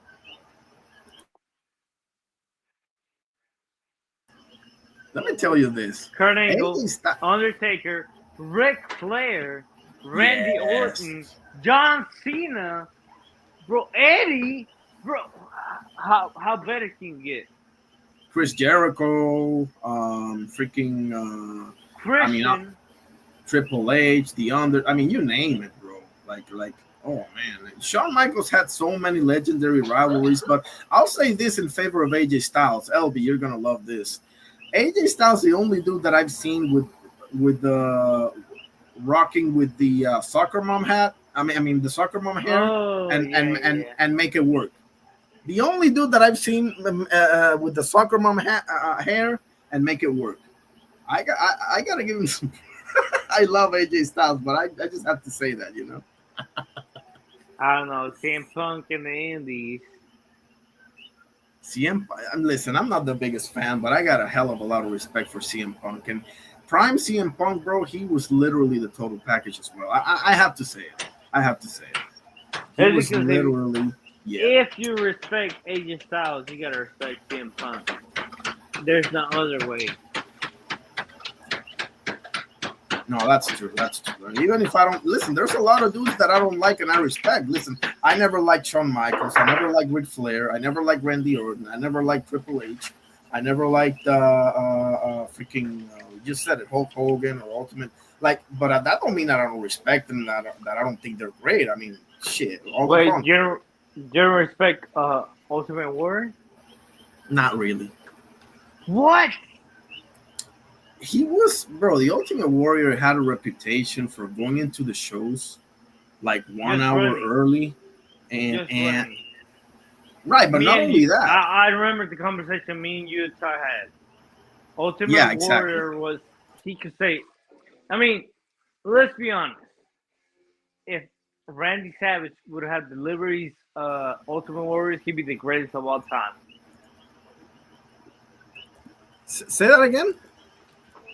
If Randy Savage would have had the liberties that Ultimate Warrior had, he would have been the greatest ever. True. No questions asked. Yeah, true. Let's be honest. People had to carry him all the time. Ultimate Warrior was carried. Yeah. Thank you. You said it. I'm so thankful you said it. Ultimate Warrior was the best 1-2 minute at best. I'm sorry, LB, but you know, I'm sorry, LB, but yeah, it is the truth, bro. Like Ultimate Warrior was, he was like, bro, he was 99.9% image. No, but don't get me wrong, LB. I didn't like him because of some of the characters that they portray. It's not like I don't like him as well. I don't like Ultimate Warrior, but Triple H. No, Irony, you and me know it. Irony. Not lie. Do not lie. How much does you know about this? Let's be honest. Look, you laugh because you know it's true. That's what carry him. It could be the skeletons are carrying me into the underworld. That's what Ultimate Warrior was. That's what he was. He was the Goldberg of his era, bro. That's just the bottom line, bro. And actually, Goldberg and listen, Was they're better. almost Was exactly. They're almost Goldberg exactly the was same. better. Goldberg was better. I ain't Goldberg gonna was lie. better. Goldberg can talk a little bit. I would give him that. But I ain't gonna lie, Ernie. Rhino was better. Rhino was better for sure. Yeah. And but Better not than for Goldberg, nothing, but bro. people don't. Rhino was better than Goldberg, but people just know Goldberg. Goldberg and Warrior, bro, not for nothing. They both had great entrances, and that was about it. Yeah. No Warrior. No, yeah, Warrior. Yeah. That's what carried Warrior. The sprinting into the ring with the face mask, bro. It's just like you don't know what you know, but you know it's true. Yeah. LB saying Rhino was overrated. I mean, do you think maybe? Yeah. If you say that, then you gotta say Goldberg and Ultimate Warrior was. Rhino was Ultimate Warrior and steroids. Yeah. Yeah. Oh yeah. It's like you think you know, but you know you don't. Yeah. Man, but I guess there's a place for those dudes. I mean, obviously, bro. Look at the run that Ryback had. I mean, how much more proof do you need that sometimes image is all it takes to make some noise in this business? You know, unfortunately, there's a place for guys like this. If you like Ryback, then I'm sorry, you cannot like Rhino. You cannot like Goldberg. You cannot like Ultimate Warrior. Hell, I even take it back. You cannot like Hulk Hogan. Exactly. They're cut from the same cloth. Yeah. And Ultimate Warrior said it best. Hulk Hogan. Hulk Hogan. I know Hulk Hogan. Smoochie, how you doing, sister? LB saying that Taz is better than Rhino. Yeah, I mean, bro, ECW Taz was a problem. The Taz, what was this move called? Like the Taz Master or the like, Tasmania, something like that. I think it was like I think it was Tasmania. I think so. Yeah, something like that. But it was like, yes, I agree with you, but then what did Taz do? Because Taz was too good to be, on his skin. I'll recommend you something. Look up wrestlers that were too good to be wrestlers. Taz was one it. What's his name? What's his name? The one with the bud.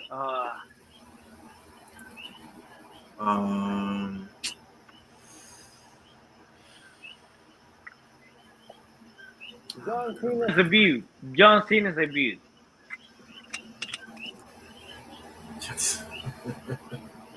Bro, speaking about John Cena, I'm gonna cover that last match. You know it, right? You know that Survivor Series. Oh. You know I gotta cover that shit. No, don't do it. Don't do it. Don't do it. I have to. No, don't do it. Oscar's feeling the pain, man. But man, listen, Goldberg was a little better. Yes, for sure. Like Goldberg, the thing with Goldberg is that he hurt people all the time. He was very reckless in the ring.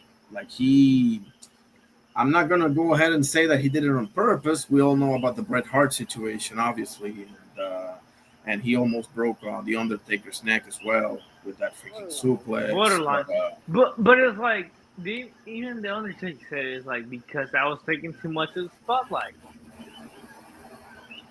When the Undertaker says it, you gotta go with it. I'm sorry, but the Undertaker is the GOAT.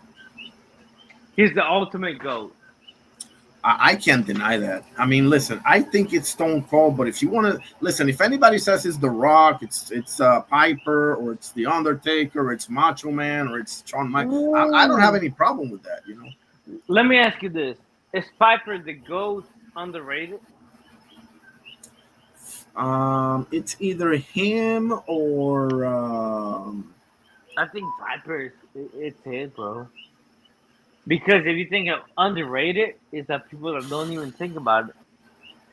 And when it comes when it comes to the goats, people don't think about Piper, bro. That's true, and that's a disgrace, to be honest.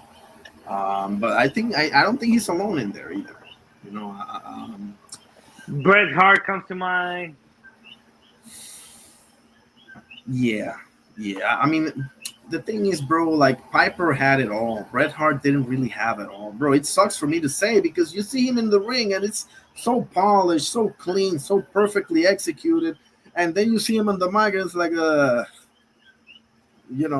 it sucks, bro. If he had a little bit of microphone, I'm not saying the Rock level. If he had like the Miz level at microphone, I would be like, yeah, you're the GOAT. Because his wrestling was so damn good. But no, Bret Hart, wrestling.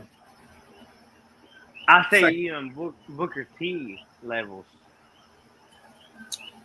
Bret Hart, Ricky Steamboat, Kurt Hennig, Booker T, Kurt Angle, those are the GOATs in the ring. The Nexus. Bro, I can't say enough things about Kurt Angle, bro. I oh my goodness. Like I debated even with myself. I said Kurt Angle or Eddie Guerrero. Who do you? Hey, Smoochie. I think you tried to pull up, but I didn't see like the option to add you on stage. Pull up. If you want to try again, Pull up. If you want to pull up, try it again. I'll let you in for sure. Oh, I love Kurt Angle, Smoochie. I appreciate that. She said she loved Kurt. Who doesn't love Kurt Angle? Who's the Kurt Angle hater? Pull up so I can squash your head. At all. He was so good on the microphone, so underratedly good on the microphone, bro. For God's sakes. Edge Kurt Angle fight, bro. It was so good. Man. It's because Kurt Angle had it all. Eddie Kurt Angle, Randy Orton Kurt Angle, Edge Kurt Angle, Shawn Michaels Kurt Angle, which I think is the best Kurt Angle I've ever seen. Yes. Even better than Ric Flair Kurt Angle.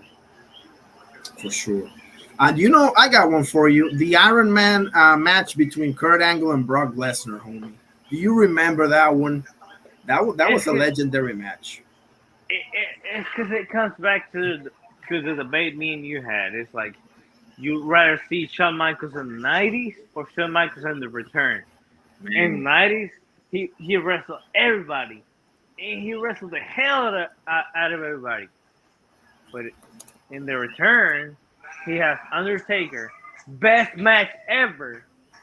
Ric Flair, best match ever. Eddie Guerrero, best match ever.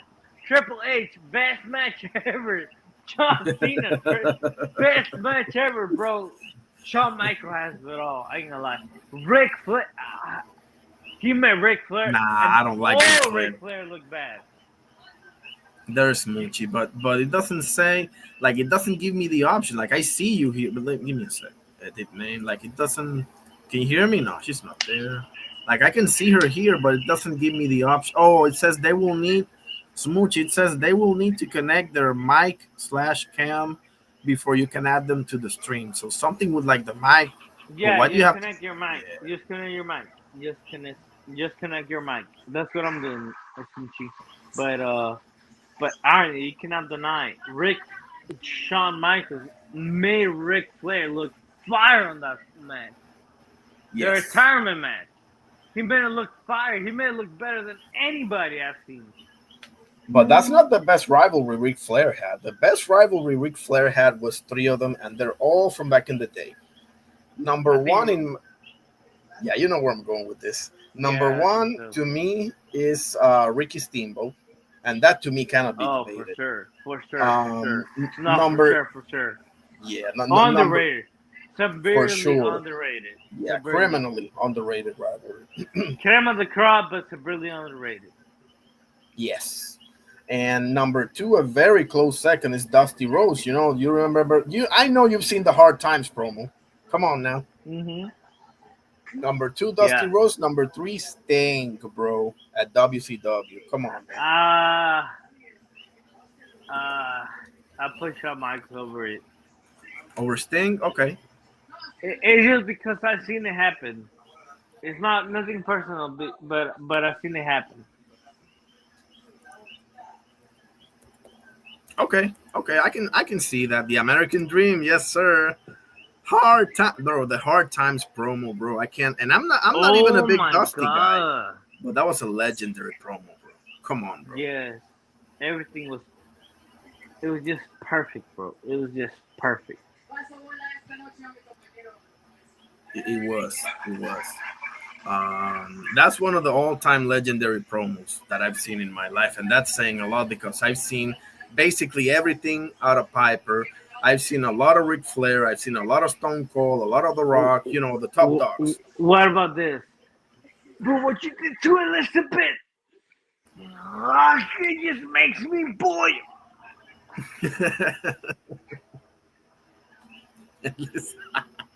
Listen, Ric Flair, not for nothing. That whole line he had about, limousine ride and jet flying, that was awesome, bro. How can I deny that? I can't deny that.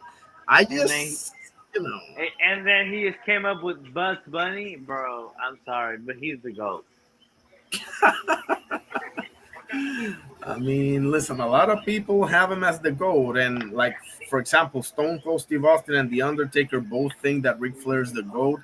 They both forgot more wrestling than I'll ever know. So I can't argue with that. Shout out to them. I ain't gonna lie. It's just my bias. But Ric Flair has it all, but Bret Hart he is the true GOAT. In the ring, there's nobody that speaks better. I dare you to put somebody over Bret Hart. I can only think of one name, and that's Ricky Steamboat. Yeah, I agree with that. Yes, Steamboat, yeah. But I'm not even so sure about that. I'm not gonna lie to you. I'm not even so sure. But Ricky Steamboat is polished performers, bro, like ever. But then it comes down to Bret Hart being the first one that he came across with. And then it's a question of like, okay, did he made it look better or the Steamboat made it look better? Which hardly ever Steamboat is even better than his companions. He's a great second, I ain't gonna lie. He's the best second in wrestling history. But he's not the number one. I can get there. Yeah, I can get there. I can agree with that. I'll still think about it. Because, bro, I followed a lot of Ricky Steamboat, and I'm not sure that I've ever seen a botch out of him. And listen, to be fair, I've never seen one out of Bret Hart either. So, it's either one or the other. That's basically what we're saying. Yeah, it's Cadillacs at this point, but like Bret Hart was to me, he's the GOAT. Bret Hart. He is the excellence of execution for sure. And because he couldn't even make his opponent look like Cadillac, and then his opponent be wrestling, I don't know, a Steamboat, and then he looked like trash. Yeah, he will give you he could have me in there, and he will make me look good. Exactly. Yeah. He be picking you up when he has to pick you up. Exactly. And it's like, bro, what is happening right now? If you know, you know. If you're a wrestling fan, you know. I'm a wrestling fan. You know, like, oh Hogan, I am the king of the clouds. You know. I'm that kind of fan, but it's like, who's your favorite right now? Right now, who's your favorite? Ooh, very hard. But to me, Drew McIntyre. He's 2 or 3 for me. Number 1 to me right now is Gunther. Okay, I see why, but it's like, yeah, I see why, but it's like, It's because Gunther got more mic skills, honestly, but McIntyre is gonna go down. Honestly, just because I know you, Ernie, Gunther is gonna go down. No, McIntyre is gonna go down as in history as the Chad Gable of this era. I mean, that's a great point. And LB saying Superfly Jimmy Snuka. My goodness, what a name you just brought up, brother. I'm No, sorry for Scotty that. Too Hottie. No, but Superfly Jimmy's bro. If you guys haven't seen Piper's Pit, you probably shouldn't see it, bro. But Piper's Pit with Jimmy Snook is one of the most controversial segments in the history of wrestling. It's what made Piper what Piper is now, honestly. You remember what he did with the coconuts and shit, bro? You probably shouldn't watch that shit right now. Yeah, you probably shouldn't watch it, but that's one of that's the thing. Like Piper, that's why I love Piper. Piper will do what nobody else would even consider to do, bro. That's why I love him. He pulled his pants down in live TV. That's insane. Piper's hit, bro. Piper's hit. Roman's and that I guy hate, right now. Yeah. And I hate the fact that his legacy is Ronda Rousey. Yes. Yeah, that's Vince, bad. I'm not gonna. Vince fucked up right there. I mean, I'm sorry. Vince dropped the bag in there. That should have been McIntyre. That should have been anybody right now.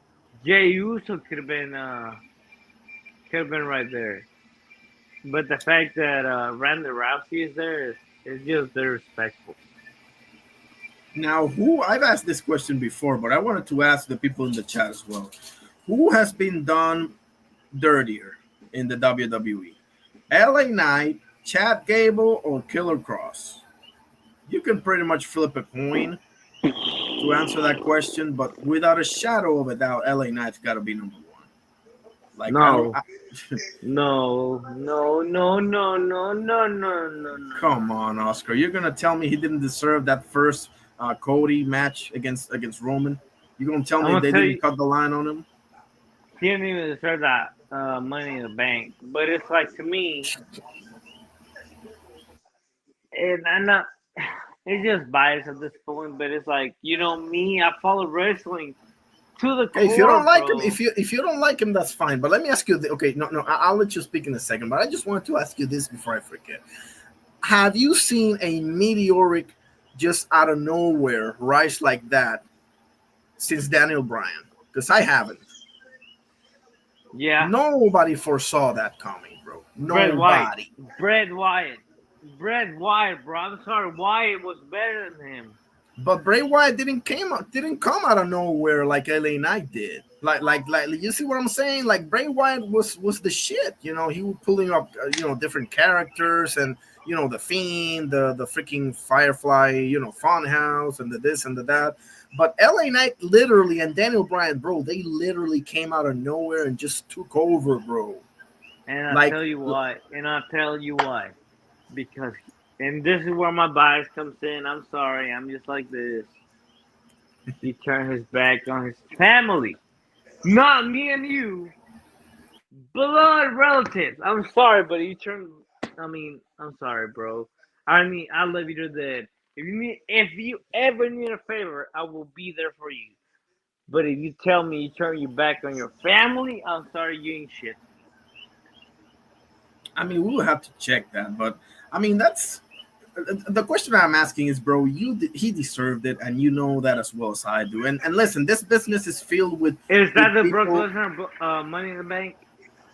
No, I'm talking about the first Mania that Cody, which don't get me started on that guy. Cody got. I think that's the first Lesnar Money in the Bank, right? Where I was like, that's the most useless Money in the Bank ever. Brock Lesnar could have come back in and arrested John Cena himself.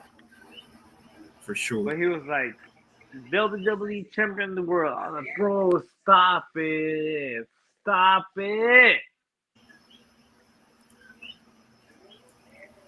Man, I don't know. I I don't think know. so. I think because listen, they eventually they did right by CM Punk. They did right by Daniel Bryan. They didn't want to. The crowd, literally, the crowd did that for Daniel No, Bryan. the crowd asked for it. I ain't gonna lie. Exactly. Like And that was and one of and the and I was one. I was one of them. exactly like that was a beautiful thing to see. I've never in my entire life, I've never seen anything like the Yes movement, bro. And LA Knight was that story, bro. LA Knight was literally not exactly the same, but bro, damn near exactly the same that story. And people saying he's too old, man, miss me with that crap, bro. He's ready. His time is now. Give it to him. Cody got a million chances, bro. Cody's young, bro. Cody's the son of a legend. He's the blah blah blah blah blah. Give this guy this his just due, bro. He ain't gonna have a million chances like Cody will. It's Come just on, Cody man. is the son of a legend and the brother of a legend.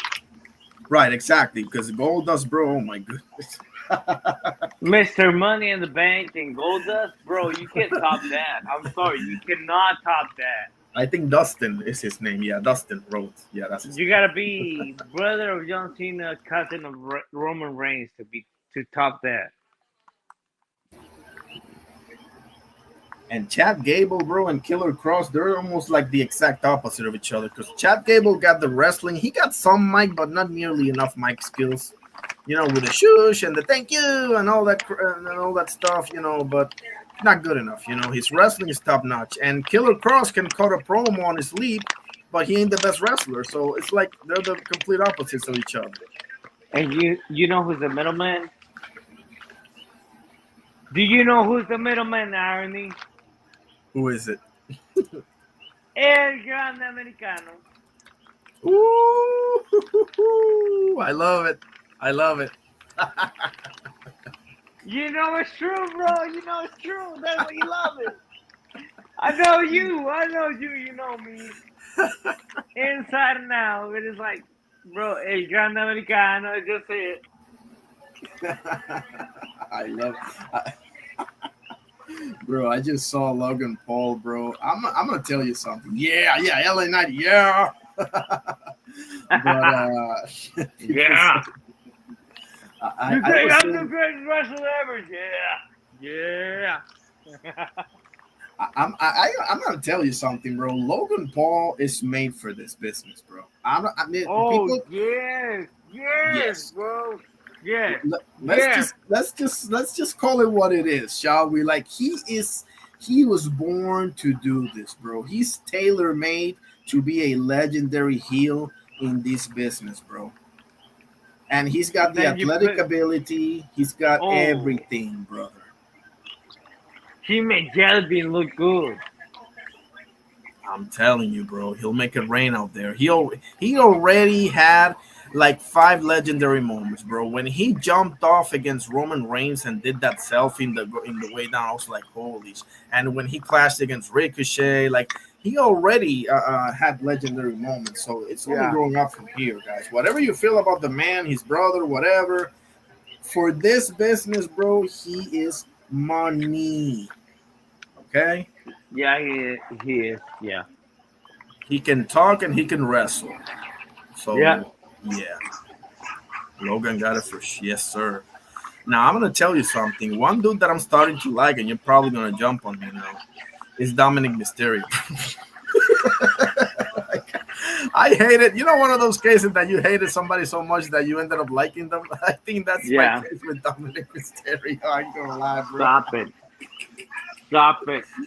He's a great villain, bro. He's a great villain. He'll get you angry. He'll get you upset. He'll get you wanting to beat the shit out of. That's what we're looking for, bro. Not for nothing. Yeah. Come on, LB. Don't be a crap. I know. The whole thing with Ray was really distasteful. I get it.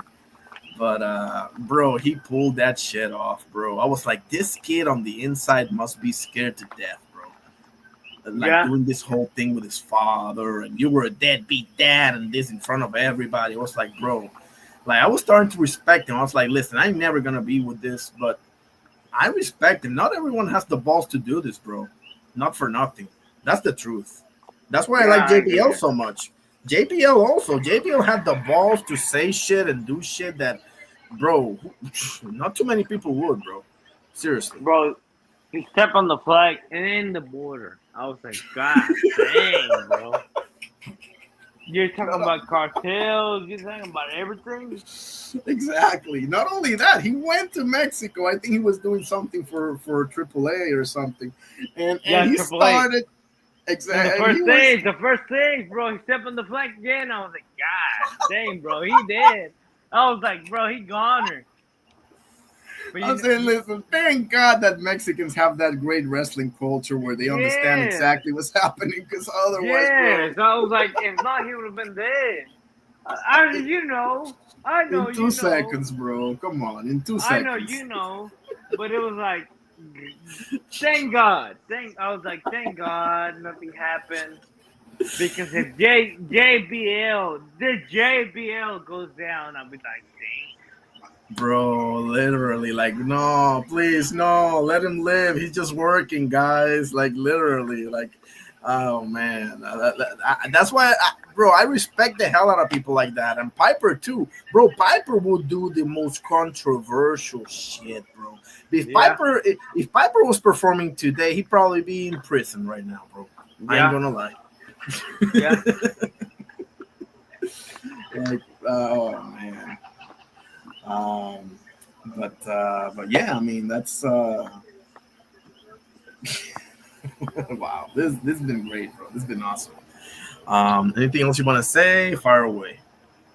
Okay, last thing I want to say is Virgil, 5 boots. 5 boots! That's a fight I've been waiting for. If you don't fight him, you're a duck. I'm sorry, Ernie. But he's a duck. If you don't fight Virgil, and then you don't fight Bakram or a champion, you're a duck. And irony, the last thing I want to say to you is, oh yeah, brother, let me come back, yeah. The cream rise to the top, yeah. And the macho man will ever be back, yeah. Bro, you got that shit spot on, bro. I ain't gonna lie. Those I'll be real with you, bro. It's not the easiest impression to do, and you're doing it, bro. Like, seriously. When the light goes out in Oklahoma, you know it's real, yeah. Oh yeah, oh. LB got a good question, bro. Listen, LB got a good question, bro. He's saying, who's the best tag team in wrestling history? You know, WWF or WWE? Oh man. Let's get into this. Tony. I got the Road Warriors come to mind. Edge and Christian comes to mind. Okay. The Dudleys come to mind for sure. I think Dudleys are the best. Dudleys, I mean, I wouldn't be mad at that at all. The Steiners come to mind. Steiners. Yeah, they were awesome, and they were one of the like pioneers, you know. Yeah. Also, bro, not for nothing, the Rated RKO was really good. I'm probably the only person, LB, that and Oscar that loved me some RK Bro. Like, that was my favorite, bro. I'm not going to lie. You know? Oh shit, AJ saying, what do you think about Bill and Devin wanting 10-ounce gloves for the fight? Brian said, hell no. I mean, they keep coming with these things, right? They had like 1 million drug tests for being Norm, and then oh, the Demolition, bro. But you know why I don't put the New Day, LB? Because there's 3 of them, right? Like it's the same reason why I don't put, like, you know, Big E, Kofi, and Xavier, right? So that's the only reason why I don't name them, you know, because they will be in like the trio or maybe even a faction for that matter, right? So that's kind of hard for me. For me, it's gotta be a faction.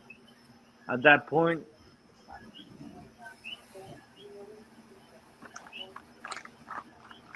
Demolition was really good. I can't believe I forgot.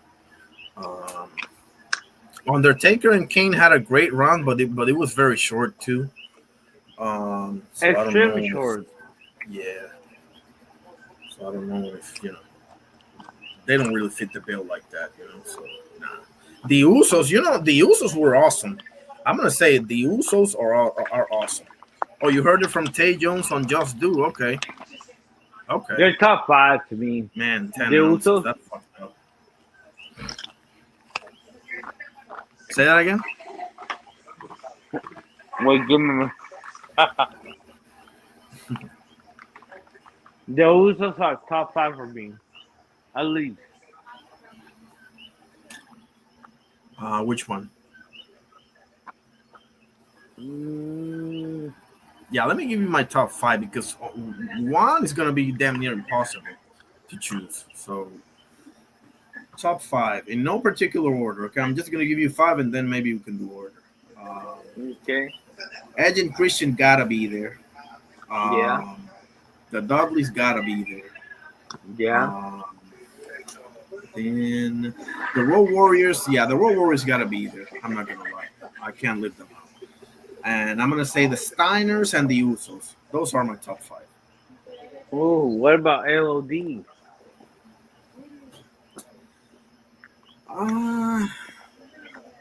But and those they went for the Legion of Doom and sometimes they went for the Road Warriors, right? Or are those two different things? Hang on a second, am I tripping? Or they went? I think they went sometimes for the LOD, the Legion of Doom, or Road Warriors. Give me a second. Yeah, They're different. No, you're right. You're right. Okay, yeah, there it is. Same legendary yeah. The Hawk and Animal, yeah. There it is. Awesome. Yeah, I want to make sure I didn't leave either of them out. So yeah, Bill is always playing games, AJ.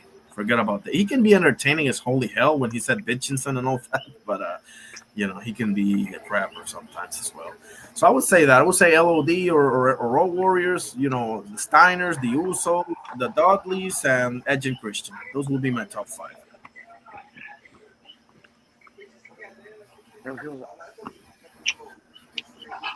Number 1, I mean, golly, I don't know.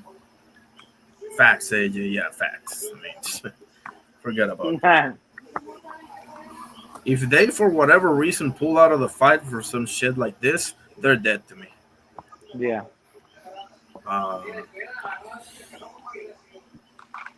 Trying to think, because I mean, rated RKO, yeah, but that was pretty short as well, so I can't really get there. That was damn short. Yes. But all right,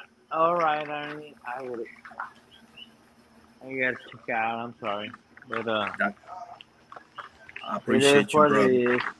Nah, I love you, man. I love you too, brother. Appreciate you, and we'll see you soon for sure. Stay safe. Hell yeah. God bless. Stay wrestling, hey bro. Stay wrestling. That's all I'm gonna say. Survivor Series night. If you ain't doing nothing, go swing by my channel. I'm gonna be calling that for you. Hell yeah, Survivor Series. Oh yeah. But all I gotta say is stay wrestling. That's all I gotta say. You know what it means. I know what it means. Stay wrestling. Yes, sir. Hell yeah. My guy, Oscar Perez. Bro, what a great conversation we just had, bro. Unbelievable. We went through boxing, the UFC, wrestling. I mean, we all over the place here. And we'll make it rain all day long. God bless my brother Oscar Perez for pulling up and having an awesome conversation with me. That's my brother right there. Man, we went through it all, huh? LB, I was about to ask you, what's your top 5? Demolition, Road Warriors, Hardy Boys, Usos, and that's 1, 2, 3, 4. What's the 5th?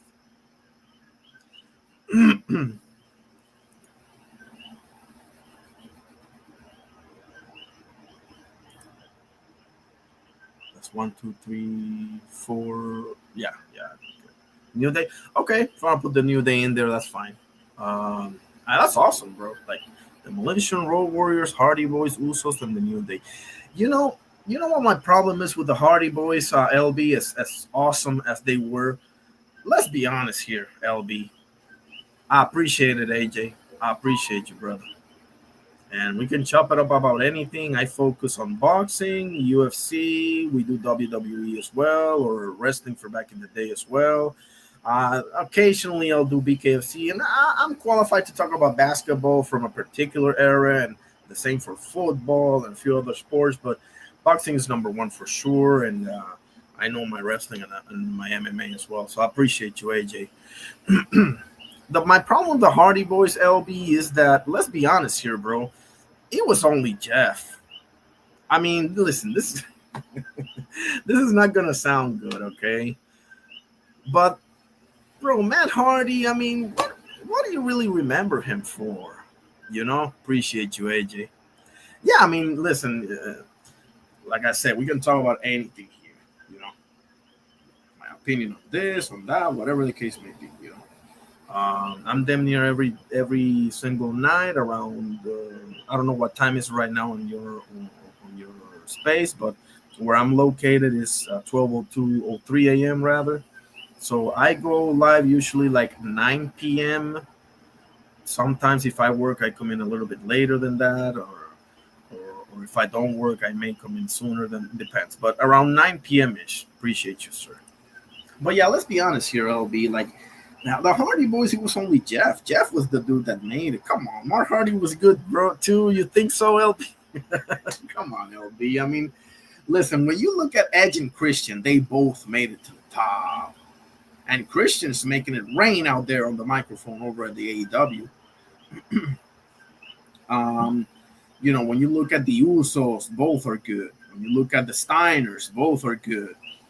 The New Day, all of them. Well, Xavier not so much in my opinion, but Big E was awesome, and Kofi, bro, legendary moments. Come on, the Royal Rumbles that he was like doing the handstands, and not to mention the Kofi Mania, obviously. So, I mean, but what?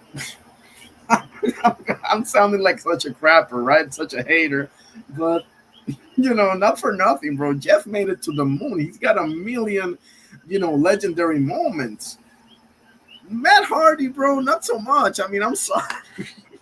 I'm sorry, bro. Like, Matt Hardy, not so much, I listen, I sound like such a hater right now, right? But it's the truth, bro. I mean, what do you want me to say? Now, as a tag team, sure. I mean, the Hardy Boys, bro, any day of the week and twice on Sunday. But when it comes down to it, you're like, yeah, it's pretty much Jeff Hardy doing all the heavy lifting here. Matt is just the dude tagging with him, and I'm sorry for sounding like such a crapper, bro, but it's the truth. Even you remember when the Rock team with Mick Foley for a while, the Rock and Sucker. I forgot to mention that to Oscar. That was actually pretty good tag team, the Rock and Sock connection. If you remember that, they couldn't be more different. The Rock and Mick Foley, right? They couldn't be more different, but they both got to the top. They both made it happen. And listen, if you come close, I'll give you that. It's not like you have to make it to the top, but if you were right there, let's say that you were like an LA Knight, where you were right there to the top. Like, I can live with that, but what the heck have you done? TNA champion 3 times. I mean, LB, listen, not for nothing, bro. That's like saying you won the basketball championship in Thailand 3 times. I mean, I'm sorry. Listen, TNA has had its moments. They had the Kurt Angle, the Perk Angle era, and the AJ Styles, and then they had their moments. Okay, so I don't want to. I like ECW champ. Okay, maybe I'm going off the rails here, but. I mean, you still didn't do shit in the big time, bro. Like, come on. And I know that if you remember, bro, one of the more tense feuds of all time and one of the realest feuds of all time. Like really, this was one of the feuds that had me really like worried. Like I thought something could happen here, and that was Edge versus Matt Hardy. You remember that because of that whole Lita situation? That was, oh boy, like United States champion. LB making a case for Matt Hardy, bro. I'm not going. Listen, I'm not saying he was trash, but he didn't do anything. Like wrestling is about legendary moments. Yeah, I'm from Puerto Rico and I live in Puerto Rico as well currently. AJ. Yep. I mean, give me every single one of those dudes. I can think right now. Maybe I can't point to a specific, date or whatever, but I can think right now of a legendary moment that the Dudleys have produced for me. Now the Dudleys don't really fit the bill because they never went solo, right? They stuck together. So, but Edge and Christian, like off the top of my head, I can give you a bunch of legendary moments from both, and the same with Kofi and Big E. And the same with the Steiners, and the same with the Brothers of Destruction, the freaking Undertaker and Kane. Come on now, the freaking Rock and Sock connection. I can give you right now a bunch of legendary moments from The Rock and Mick Foley. Like I can do that right now, and I can do that for Jeff Hardy. I can't do that for Matt Hardy, bro.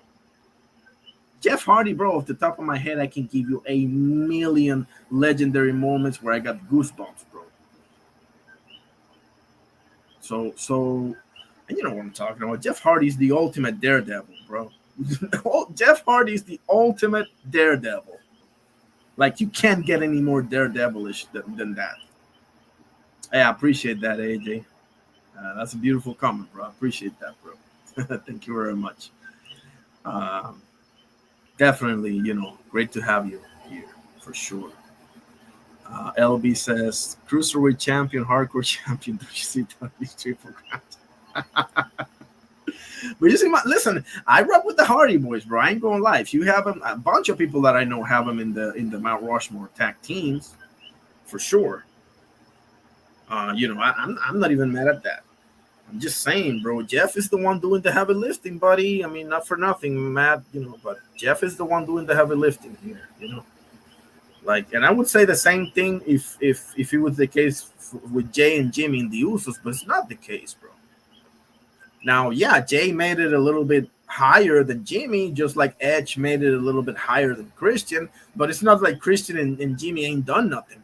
You see what I mean? Like, I can remember a bunch of stuff that Christian and Jimmy have done, and the same for Big E or Kofi or whoever is the second fiddle on their tag team. Somebody got to be second, okay? Not like that's but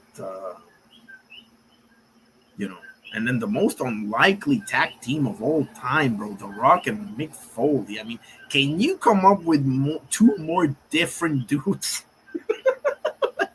Can you even fathom or consider two dudes that are just more polar opposites of each other, like, and they still made it work, bro. That's true greatness right there.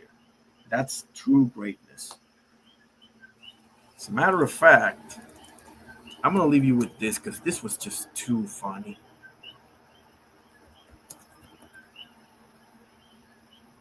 Because this was too funny, bro.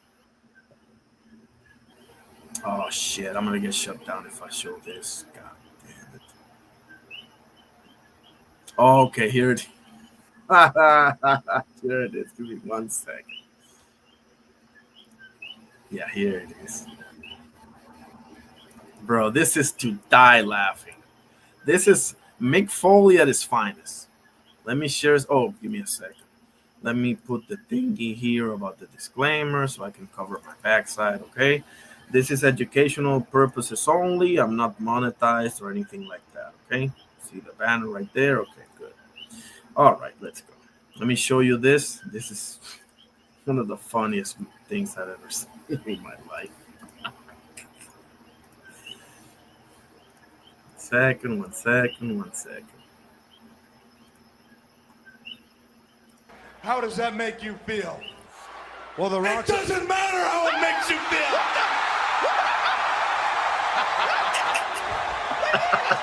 Even the even the even the look at that. Even the Rock was like, damn.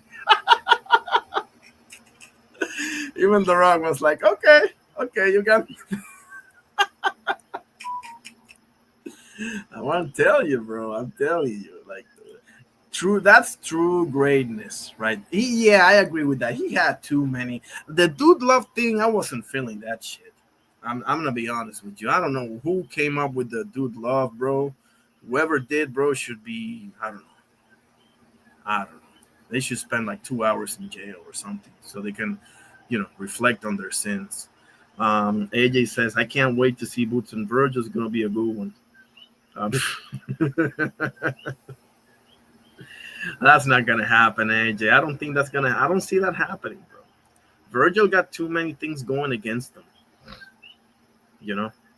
Dude Love was garbage. Say that again, LB. Please, come on. He was garbage, bro. But on the flip side, bro, when he did that like schizo type dude, where he popped off, I think that was either Mankind. It wasn't Cactus Jack, was it? I think that was Mankind when he got on the mic and he was just like voicing his grievances, but he was doing it in a way that it was kind of scary. He played this unstable type of guy, and that was his marquee performance. Like he pulled that off the way no one could pull that off. Because Mick Foley, he's such a unique character. He doesn't have a great physique. He doesn't have athletic ability. But he, in a specific like scenario, he would tear that shit down. Yeah, I agree. AJ says I agree. Yeah, it's not gonna happen. They know what's gonna happen. And listen, AJ is for the same reason that I don't see Suru and Opetaya happen. Exact same reason. They know. Oscar knows exactly what's gonna happen in that fight, bro. Boots will whoop in a close fight, bro. You're even more generous than I am, because I don't see Virgil doing jack in that fight, bro. The only person in that division that can give Boots trouble, I'm not even saying beating Boots, that can give Boots trouble is a polished Sander Sayas. I said it. Sander, he wouldn't even give him trouble right now. Sander needs a year. He needs this fight right here with a boss. Get you a voluntary or maybe Amanda or whatever, something like that. And then you should be ready to fight Boots. And whatever happens, bro, because this guy's the real fucking deal. But Xander, to me, has the athletic ability and the skills to give Boots trouble. Not right now. If the fight happens after a boss, I'm like, oh, shit. But if it happens in like a year, I'm like, oh, shit as well. But not so loud, like I'll be like, But other than that, bro, I don't even see Bakram. Don't get me started on Fundora, the Giraffe Man, or Virgil doing anything with them. Sander versus Ortiz. Right now, probably Ortiz. In a year, Sander whoops his ass. That's what I think. Honest assessment on that, LB. Sander versus Ortiz. Right now, probably Ortiz. Probably. But in a year from now, when Sander's fully polished, forget about it. Oh yeah, he's getting better for sure, AJ. He's getting better, and you can tell he doesn't mess around. I don't know why he's hanging out with Bad Bunny. That's a bad sign to me. But hopefully, he stays the course, stays disciplined, because a boxer can't afford to be messing around like this, as opposed to like a basketball player or a baseball player or some other type of quote unquote athlete, right? Like a fighter can't afford to be, hanging out with those type of people, bro. I'm just gonna go ahead and say it. You ain't got no business hanging out with Bad Bunny. Bad Bunny is bad news, okay? You need to stay the course. He doesn't even have a girlfriend, guys. He's focused on his goals. That's the sacrifice that I'm not saying you don't necessarily need to have a girl, okay? That's not what I'm saying. What I'm saying is those are the sacrifices that you have to do if you really want to accomplish your goals. Okay, so you ain't got no business hanging out with no singers, with no rappers, with none of that, bro. They can drink whatever they want to drink. They can eat whatever they want to drink. You not so much, buddy. You not so much. And if you don't get there, they're already there. They already got their money. You're building yourself to get there. So, okay, it's one thing if you want to hang with them after you got undisputed and all this money and you had your legend status. Have at it, bro. Do whatever the heck you want. I would do the same thing if I was in your shoes. But while you're in the stage that you're still getting there, I know he's a champion already, but you're still making your name, bro. You want to be a Puerto Rican legend. You want to be in there with the Titos and the Cotos and all the rest of the usual suspects, right? If you want to be in there with them, like, bro, when did you see Cotto partying and fooling around when he was like in his fighting days? When did you see Tito doing that shit? You know, there's a pattern here. When did you see Ivan Calderon doing that shit? When did you see, well, Camacho is a different story. He was a hothead, but, you know, usually you don't hear shit about any of them. It's like Marvin Hagler said, I take myself to jail when I'm training this because I have to, bro. I can't be all smiles and this and that and whatever and surrounded by a million chicks. Like, bro, it's going to get to you, bro. It's a temptation world. And once you lose that shit, bro, you can't just get it back, bro. Like, just protect yourself, bro. Protect yourself. You don't need to be hanging out with no people like that. They don't eat what you eat. They don't drink what you drink. They can go out there and be partying until 5 a.m. and do whatever they want because they don't have to get up and run the next day. They don't have to get up and spend, 2 hours in a boxing gym. They don't have to do sparring. They don't have to go on a diet. They don't have to make weight. See what I'm saying? They don't have to do any of these things. You do. So you need to surround yourself with people like you or like-minded as you are.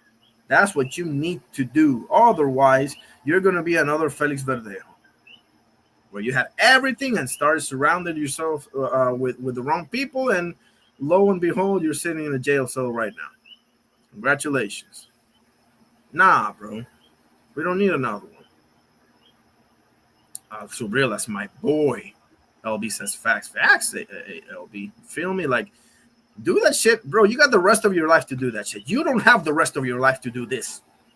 You don't have the rest of your life to do this. You have the rest of your life to fool around and party around and meet and be with however many chicks you want to. For that, you have all the time in the world. For this, you don't. For this, you don't. Okay? So, yeah, I love me some Subriel. I love Subriel. That's my boy. That's El Orgullo de Maternillo, de Fajardo. That's like Northwest. That would be, if I'm comparing it with like the USA map, I would say it's like Vermont or something, right? Like just on location, if you're looking at the map, right? That's where he's from, and he's fighting over in New York, right? They're fighting Dalton Smith, so we'll see how that plays. I see him winning. I was kind of disappointed I didn't get the Puello rematch, but then again, Puello has been coming off of how many split decisions? Coming out of Gary Antoine Russell. That was a split that I actually thought he won, so I had no problem with that. But the Sandor Martin fight, not so much. Close fight, tough fight to score.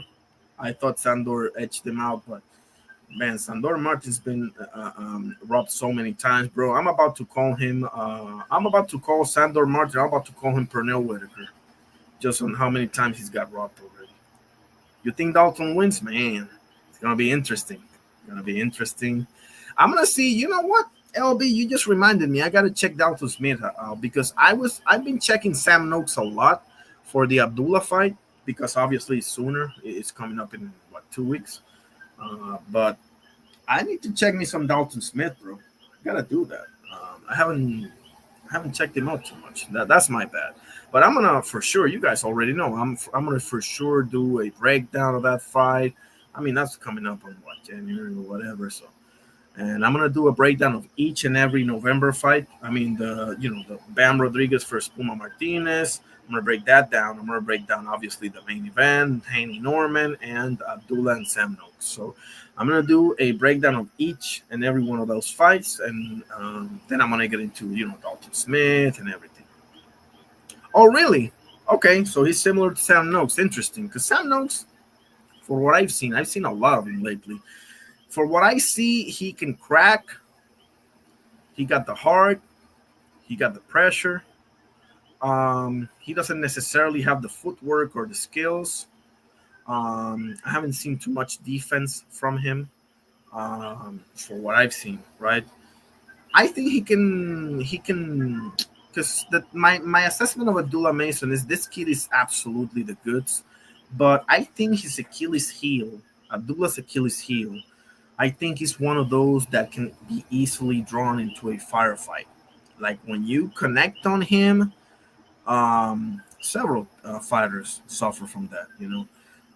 They're boxing you, they're whooping your ass, but all of a sudden you touch them, and they're like, okay, I got to get this back, and all of a sudden they're fighting your fight for you. So that's my only concern for Abdullah in this fight.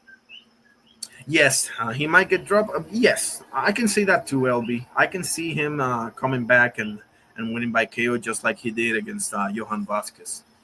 AJ says, have no confidence in team. None whatsoever. I would add whatsoever to that. None whatsoever, I would say.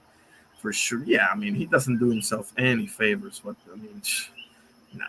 I don't believe the Stevenson fight is going to happen, but I hear that they're like close to signing and whatever. So if it happens, I'm going to be shocked, bro. Because I'm like, bro, like, you're losing this fight, right? Ain't no way in hell that you're beating Shakur Stevenson. Like, I don't see it. The only thing you got going for you is the weight. And I'm not even sure it's going up. You struggled with Sandor Martin, to say the least, because Sandor Martin really beat your ass, okay? He dropped you and everything. So you struggled with Sandor Martin. Listen, bro, that Loma win, it happened. Let me just leave it at that. It happened. The Loma beats, they fight 10 times, Loma beats him 9 out of 10, bro. Everybody knows this. And the Josh Taylor fight, come on, bro. Seriously. I mean, listen, Josh Taylor, I love Josh Taylor, but that was the scraps of Josh Taylor, bro. And Steve Claggett got you in deep shit. And you struggle a lot with Jermaine Ortiz as well. You see where I'm going with this, right? Like, Shakur Stevenson, like, he ain't going to fight like he fought William Cepeda. I don't think he's ever going to fight that way again. He shouldn't, in my opinion. He should just do his thing, and whoever doesn't like it or think it's boring, well, tough shit, bro. Tough shit. I'm not going to, you're not going to turn into George Foreman overnight. That doesn't happen. But yeah, I still got Mason winning. I think Mason, bro, like, the sky's the limit for that kid, bro. Listen, Abdullah Mason at 35. Moses Itama at heavyweight. Osleis Iglesias at 168. Joanly Feliciano Hernandez at 160. Remember that name. I always forget about the others. God damn. I had like the next big thing in every single or almost every single division, and now I forgot about it. What the heck? But of those that I mentioned, I am sure. Now, I got to see more, especially about Moses Itama, and I don't need to see much more about Abdullah, but I need to see a few things more about Moses Itama. I need to see a little bit more about Iglesias and Joanly, for sure.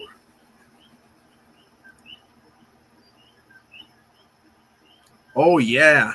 AJ saying Mason will be better when he go up in the weight. I believe so, too. He will be even more dangerous. Yeah. Going to 40 over there. Oh, boy. Yeah, because Kid Austin ain't getting in the ring with him, right? You know that, AJ, right? Kid Austin ain't going to go in the ring with Abdullah Mason. You know this as well as I do and as well as he does. And Mama Holyfield knows this as well. LB says, Tio and Shakur going to be boring. Yes. It's going to be kind of like the Tio and Barbosa, but Barbosa on steroids, Shakur's going to play with him, and Tio, nah. I'm going to be honest with you, bro. I'm not even interested in that fight. I'm not even interested. I'm not. Tio got to either unify or get in the ring with Keyshawn, or even Alfredo Ojo Can Santiago, who's been number one forever. The Dominican kid. He's pretty good. Check him out if you haven't. Alfredo Ojo Santiago. or unified. Subriel wants that ass, Tio. Subriel wants that ass. And actually, and what's funny is that Subriel is probably his most favorable matchup of them all. That's the type that Tio excels against. The come forward, the pressure guys. That's the perfect style for Tio. Now, I would prefer to see Subriel versus Pitbull. Subriel and Pitbull, to me, is the fight. Mexico and Puerto Rico, they both fight only one way. Guarantee war, guarantee firefight, guarantee everything. That's fact. I'm telling you.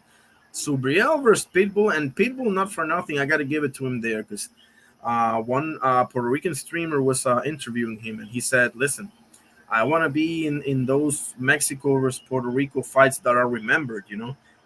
We all remember, Chavez Camacho and Wilfredo Gomez versus Salvador Sanchez, and he mentioned a few more, and I want me and Subriel to be that fight, I don't think so, LB, but it was close enough. Like Oscar was here on the panel. He agrees with you. He had Puello winning, but everybody had it really close, and so did I. I just saw it's a real way.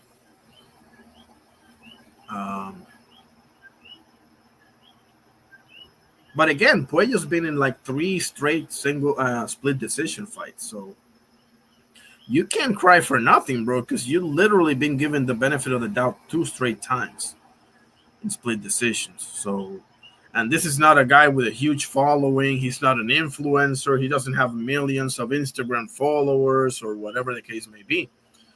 He's just a fighter. And I do believe that he beat Gary Antoine Russell, but I don't think that he beat Sandor Martin. And I think that he lost to Subriel, but it was damn close. Both fights were so close, bro. So I definitely want to see it again, though, LB. I will tell you that. I would definitely want to see that one again. You know what? I'm going to see it again, and I'm going to give you some more feedback. I'm going to see it again, and I'm going to score it again. How about that? I'm going to do you a feedback like later in the week with that fight, because that was a tough-ass fight to score, LB. I give it to you there. Tio don't want no part of Subriel. Oh, you know it. You know it. You know he don't want no part of that. Subriel is a real street kid, AJ. Subriel is a gang member. Like, if he wasn't for boxing, he would be either in jail or in the grave. He'll tell you that himself. Like, Subriel is as real as it gets, bro. Like, I know all fighters are tough, right? It's a tough way to make a living, but Subriel is like really from the streets. So he doesn't play around like that. I know that for a fact. So LB says me too. Yeah, it was a tough fight to score, bro. It's one of those fights, bro, where I do not want to be a judge. I'm not gonna lie. It's filled with swing rounds, bro. Just filled with swing rounds. Who overrated? Subriel, you think, or who? LB. Who do you think is overrated? Subriel or Tio or who?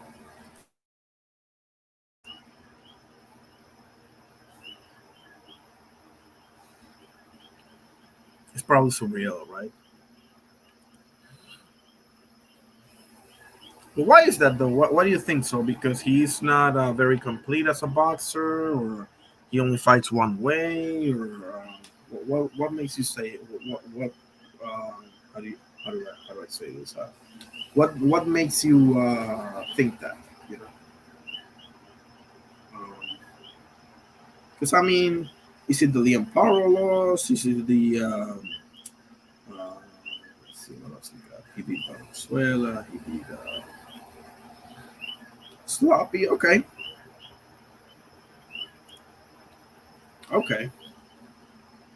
Yeah, I mean, okay. So I see what you're saying. Like, you see quite a few flaws in his way of fighting. I can't necessarily disagree with that. I think Subriel is one of those dudes that he just prefers this particular style, and he's trying to like perfect it as opposed to add layers to his game. I guess that's an approach, right? Like you can either try to cover the whole, all of the aspects, or you can just become a specialist at something, you know, kind of like a Pitbull Cruz or someone like that, you know. Too wild. Yeah, I agree. I agree. And listen, to be fair, LB, I was highly critical of him for two things. Now that's not the case anymore because on the case of the Puello fight, he fixed that. But the number one problem that I have with Subriel is that he started way too slow. On his fight, he starts way too slow. Now that's not the case anymore because the Puello fight, he was right at the get go on him. But he was notorious for being a very slow starter, and he got hit too much early in the fight. Like if you watch his fight with Shojahong Ergashev, he got hit way too much in that fight from the outside.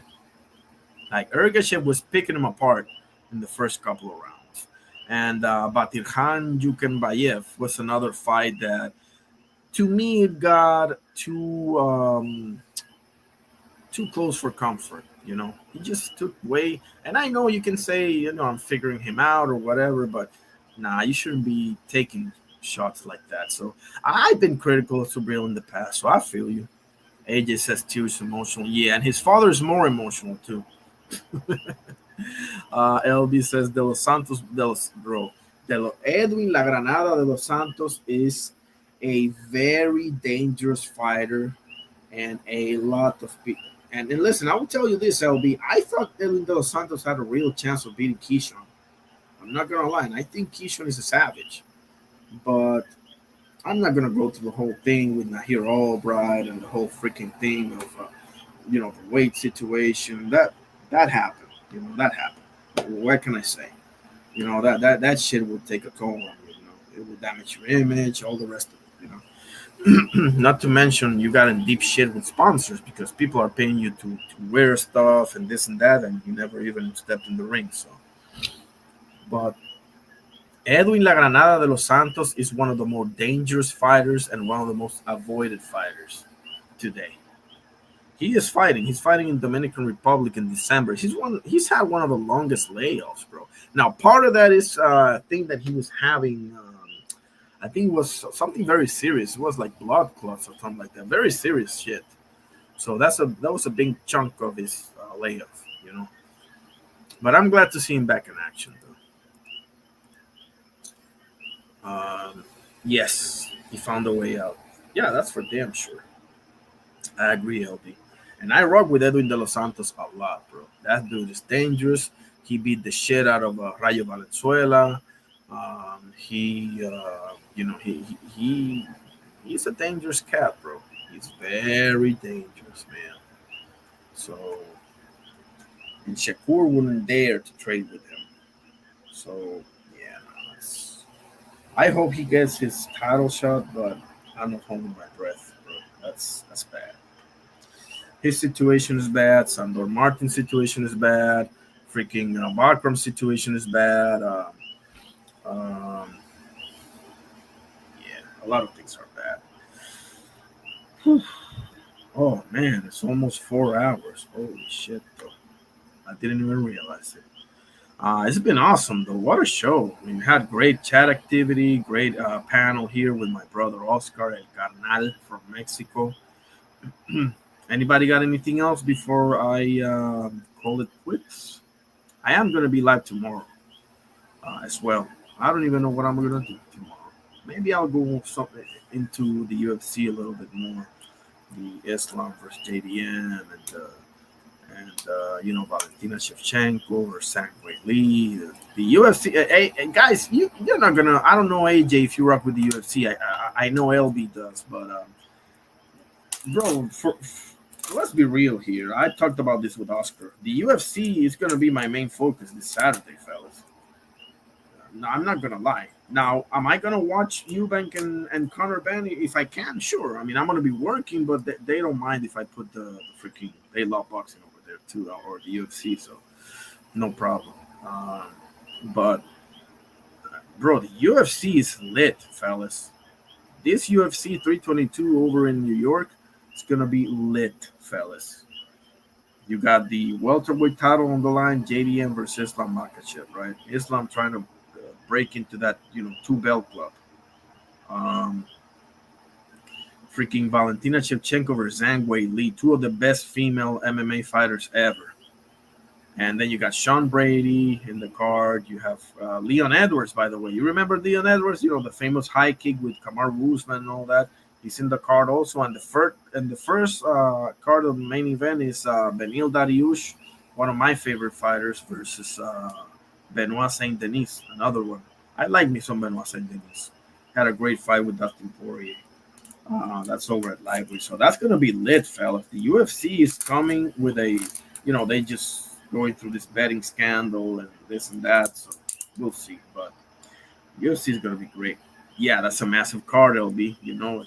Yeah, we're going to be breaking that down and doing some predictions tomorrow, I believe. Yeah, not I believe. Yes, it will happen. So that's all she wrote. We just broke through the 4-hour mark here. So, whew, I appreciate you all. Needless to say, special thank you to my brother Oscar Perez for pulling up to the panel. You already know you're my brother. God bless you. Special thank you to my brother Lottery Burton Show 420. That's my guy right there. God bless you and yours as well, my guy. Special thank you to my brother AJ 64-H5C. I appreciate you, sir, very much, and God bless you as well.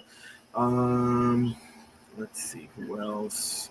Special thank you to my brother Crush the Legend for pulling up. I love that man. Check him out weekdays from 6 a.m. A lot of great wisdom, a lot of great boxing knowledge. Special thank you to my beloved sister Smoochie for pulling up. There she is. Special thank you to my brother Mike Masick for pulling up as well. That's my guy right there. Let's see. Cass Sports, the Boxtorian.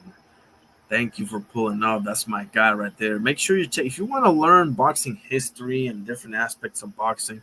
Cass Sports, the Boxtorian. Look him up. I'm gonna put it in the chat like this. The Boxtorian. That's the name of his channel. Weekdays, 2 p.m. to 4 p.m. Or I think now with daylight savings, like 3 p.m. to 5 p.m. Something like that. Let's see what else we got. There it is. Crush the Legend right there, my guy. Adam, special thank you to Adam T2R9T. Appreciate you, sir. Always coming up with great comments and questions. Special thank you to my brother Oster140 as well. Special thank you to my guy KD, Unity KD. Appreciate you, sir. Special thank you to my brother Al Buga for pulling up as well. My brother B3 Peaks TV for pulling up as well. Drunk Irishman, I love that guy. Go check him out. He has some great boxing shorts, great boxing videos. A special thank you to my brother Bodega Ty in the building. Special thank you to Just Do Boxing in the building. The best boxing coverage, you'll get it at Just Do Boxing. That dude is awesome. Interviews, whatever you said, he does it. Just Do Boxing in the house. I'm going to start doing interviews, fellas. I'm going to start doing interviews. God bless you as well, LB. Appreciate you, sir. Good night. All right, this was Irony Boxing coming through with my 40th live. Let's end with the Lord's Prayer, and God bless you all. In the name of the Father, Son, Holy Spirit. Our Father, who art in heaven, hallowed be thy name. Thy kingdom come, thy will be done on earth as it is in heaven. Give us this day our daily bread, and forgive us our trespasses as we forgive those who trespass against us. And lead us not into temptation, but deliver us from evil. For thine is the kingdom and the power and the glory forever and ever. Amen. In the name of the Father, Son, Holy Spirit. Holy Spirit. Thank you, God, for everything. I hope you all stay safe. Have a great rest of your week, and we shall see you soon. Peace